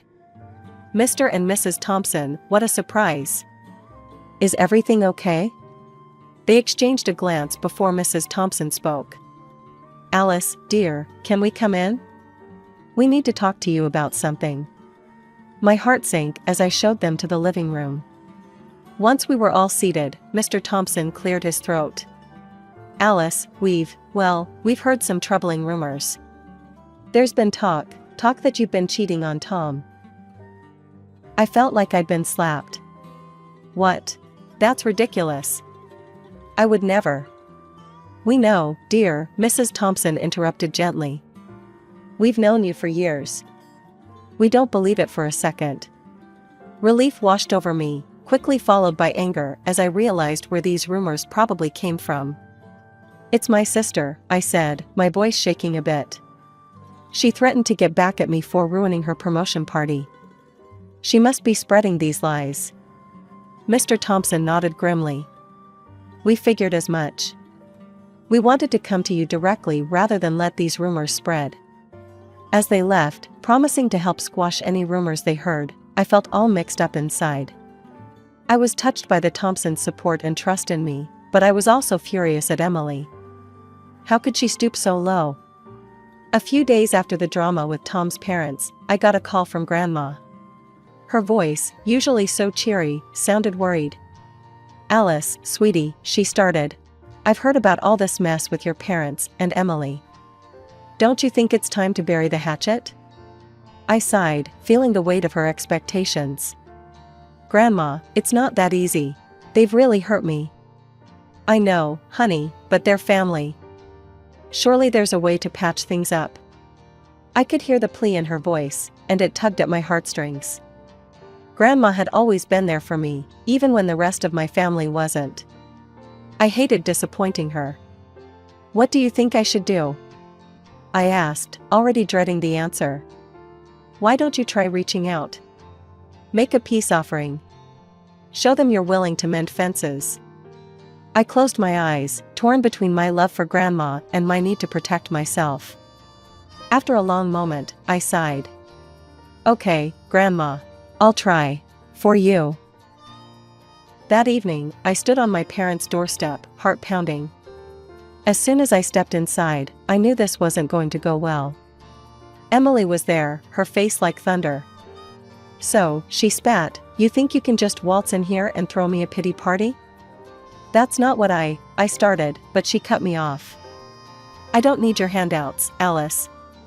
Do you think that makes up for what you did? I should have had my party on your day.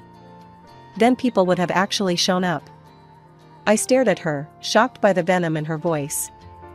"Emily, I'm trying to make things right." "Make things right?" she screeched. "You ruined everything. As usual, it's all about you." I looked to my parents, hoping for some support, but they just stood there, nodding along with Emily's tirade. "She's right, Alice," Mom said. "You've always been so selfish." I felt something snap inside me. Without a word, I turned and walked out, ignoring their calls behind me. I visited my grandma again. She greeted me with a hopeful smile. "How did it go, dear?" Instead of answering, I pulled out my phone. I recorded the conversation. "Grandma, I think you need to hear this." Her eyes widened in surprise, but she nodded. I hit play, and Emily's furious voice filled the room. As the recording played, I watched Grandma's face change from hope to shock, then to deep disappointment. When it finished, there was a long silence. Then, to my surprise, Grandma reached out and took my hand. "Oh, Alice," she said, her voice thick with emotion. "I'm so sorry. I had no idea it was this bad. I owe you an apology. I shouldn't have pushed you to reconcile." I felt tears prick my eyes. "It's okay, Grandma. You didn't know." She shook her head. "No, it's not okay. I should have believed you from the start. I wanted so badly for our family to be whole." We sat in silence for a while, both processing what had happened. Finally, Grandma spoke again. "Alice, dear, I want you to know something. Family isn't just about blood. It's about love, respect, and support. And from what I've seen and heard, Tom and his family give you that. Don't let anyone make you feel guilty for choosing your own happiness." The morning after my heart-to-heart with Grandma, I woke up to my phone buzzing like crazy. It was a barrage of angry texts from my parents. My heart sank as I read them, realizing Grandma must have spilled the beans about the recording. "How dare you record our private conversations?" Mom's message screamed. "You're nothing but a sneaky, ungrateful snitch." Dad's message wasn't any better. "I can't believe you'd stoop so low as to secretly record us and then play it for your grandmother. You betrayed this family for the last time." I felt like I'd been punched in the gut. Even when faced with proof of their own nasty behavior, they still found a way to make me the bad guy. This latest betrayal was the last straw. I was done with my toxic family. In the weeks that followed, I tried to focus on work and my life with Tom. But Emily, it seemed, had other plans. Her vindictiveness went into overdrive as she launched a full-on harassment campaign against me. It started with whispers at work. Colleagues would suddenly clam up when I walked into a room, only to start whispering again the moment I left. I soon found out Emily had been spreading nasty rumors about me, everything from calling me incompetent to telling outright lies about my personal life. Then came the anonymous messages on social media. Hateful comments popped up on my posts, each one nastier than the last. I couldn't prove it was Emily, but the tone and content left little doubt in my mind. But Emily's cruelty hit a new low when she tried to contact Tom. One evening, he came home looking troubled. "Alice, I got a weird call today," he said. "It was Emily. She tried to tell me you were cheating on me." I felt the blood drain from my face. "What? Tom, you know that's not true." He quickly reassured me. "Of course I know that." I shut her down right away. "But Alice, this is getting out of hand." I nodded, feeling a mix of anger and exhaustion. "I know. I just don't know how to make it stop." As it turned out, I didn't have to do anything. Emily's obsession with revenge started to bite her in the butt. Her work started to suffer as she spent more and more time plotting against me. Her colleagues noticed her weird behavior, the constant whispering, the long stretches spent on her phone instead of working. It wasn't long before her bosses took notice. I heard through the office grapevine that Emily had gotten an official warning for her declining performance. But even that didn't seem to stop her. Then, about a month into her harassment campaign, the news broke. Emily had been demoted. The irony wasn't lost on anyone. The very promotion she'd been so desperate to celebrate, the one that had kicked off this whole ugly mess, was now gone. After all the Emily drama died down, I threw myself into wedding planning like it was my job. We finally picked this gorgeous outdoor spot. Picture a fairy tale garden with this cute little gazebo where we'd say our idos. As we stood there, imagining our big day, Tom gave my hand a squeeze. "You happy?" he asked softly. I looked up at him, feeling all warm and fuzzy inside. "Happier than I've ever been," I replied, and I meant it. With the venue locked down, we moved on to picking our wedding squad. I asked my ride-or-die friends, the ones who'd stuck by me through all the craziness, to be my bridesmaids. They all said yes, which was awesome. Then came the invite list. I sat at our dining table, addressing envelopes to all the relatives and friends who'd had our backs during the past few crazy months. As I wrote each name, I felt this wave of gratitude for these people who'd shown me what real family was all about. But when I got to the bottom of my list, I paused. There were 3 names I hadn't written: Mom, Dad, and Emily. I stared at those blank spaces, feeling all kinds of emotions swirling inside me. Tom found me there, staring at the paper. "You okay?" he asked, putting a comforting hand on my shoulder. I looked up at him, tears in my eyes. "I don't think I can invite them, Tom. After everything that's happened." He nodded, understanding. "It's your call, Alice. Whatever you decide, I've got your back." I took a deep breath, then put down the pen. "No," I said, my voice stronger than I expected. "They don't deserve to be there. This day is about celebrating love and support, and that's not something they've shown me." As I said the words, I felt like this huge weight lifted off my shoulders. It was a bittersweet moment, realizing that cutting ties with my toxic family was the right move for my future. Yeah, there was sadness, but also this overwhelming sense of relief. The weeks flew by, and before I knew it, our wedding day was here. As I stood in front of the mirror in my bridal suite, fiddling with my veil, I was hit with this sense of peace I hadn't felt in years. As I walked down the aisle towards Tom, I saw the faces of those who'd stood by us. Tom's parents, beaming with pride, my grandma, dabbing at her eyes with a hanky, friends and relatives who'd chosen to support us despite all the family drama. These were my people, the ones who'd shown me what real love and support looked like. When I reached Tom, he took my hands in his eyes shining with love. As we said our vows, I felt this sense of rightness settle over me. This was where I belonged. At the reception, surrounded by laughter and joy, I had this big realization. My engagement party, all those months ago, wasn't just about celebrating our upcoming marriage. It was the first day of my new life, a life where I wasn't an outsider anymore, but the creator of my own happiness. As Tom and I swayed to our first dance as husband and wife, I rested my head on his shoulder, feeling truly at peace. The journey had been tough, yeah, but it had led me here, to a place of strength, wisdom, and genuine happiness. "I love you," Tom whispered in my ear. "I love you too," I replied, my heart full to bursting. In that moment, I knew that whatever life threw our way, we'd face it together. And for the first time in my life, I was excited about the future, not scared of it. This was my fresh start, and I was ready to dive in headfirst.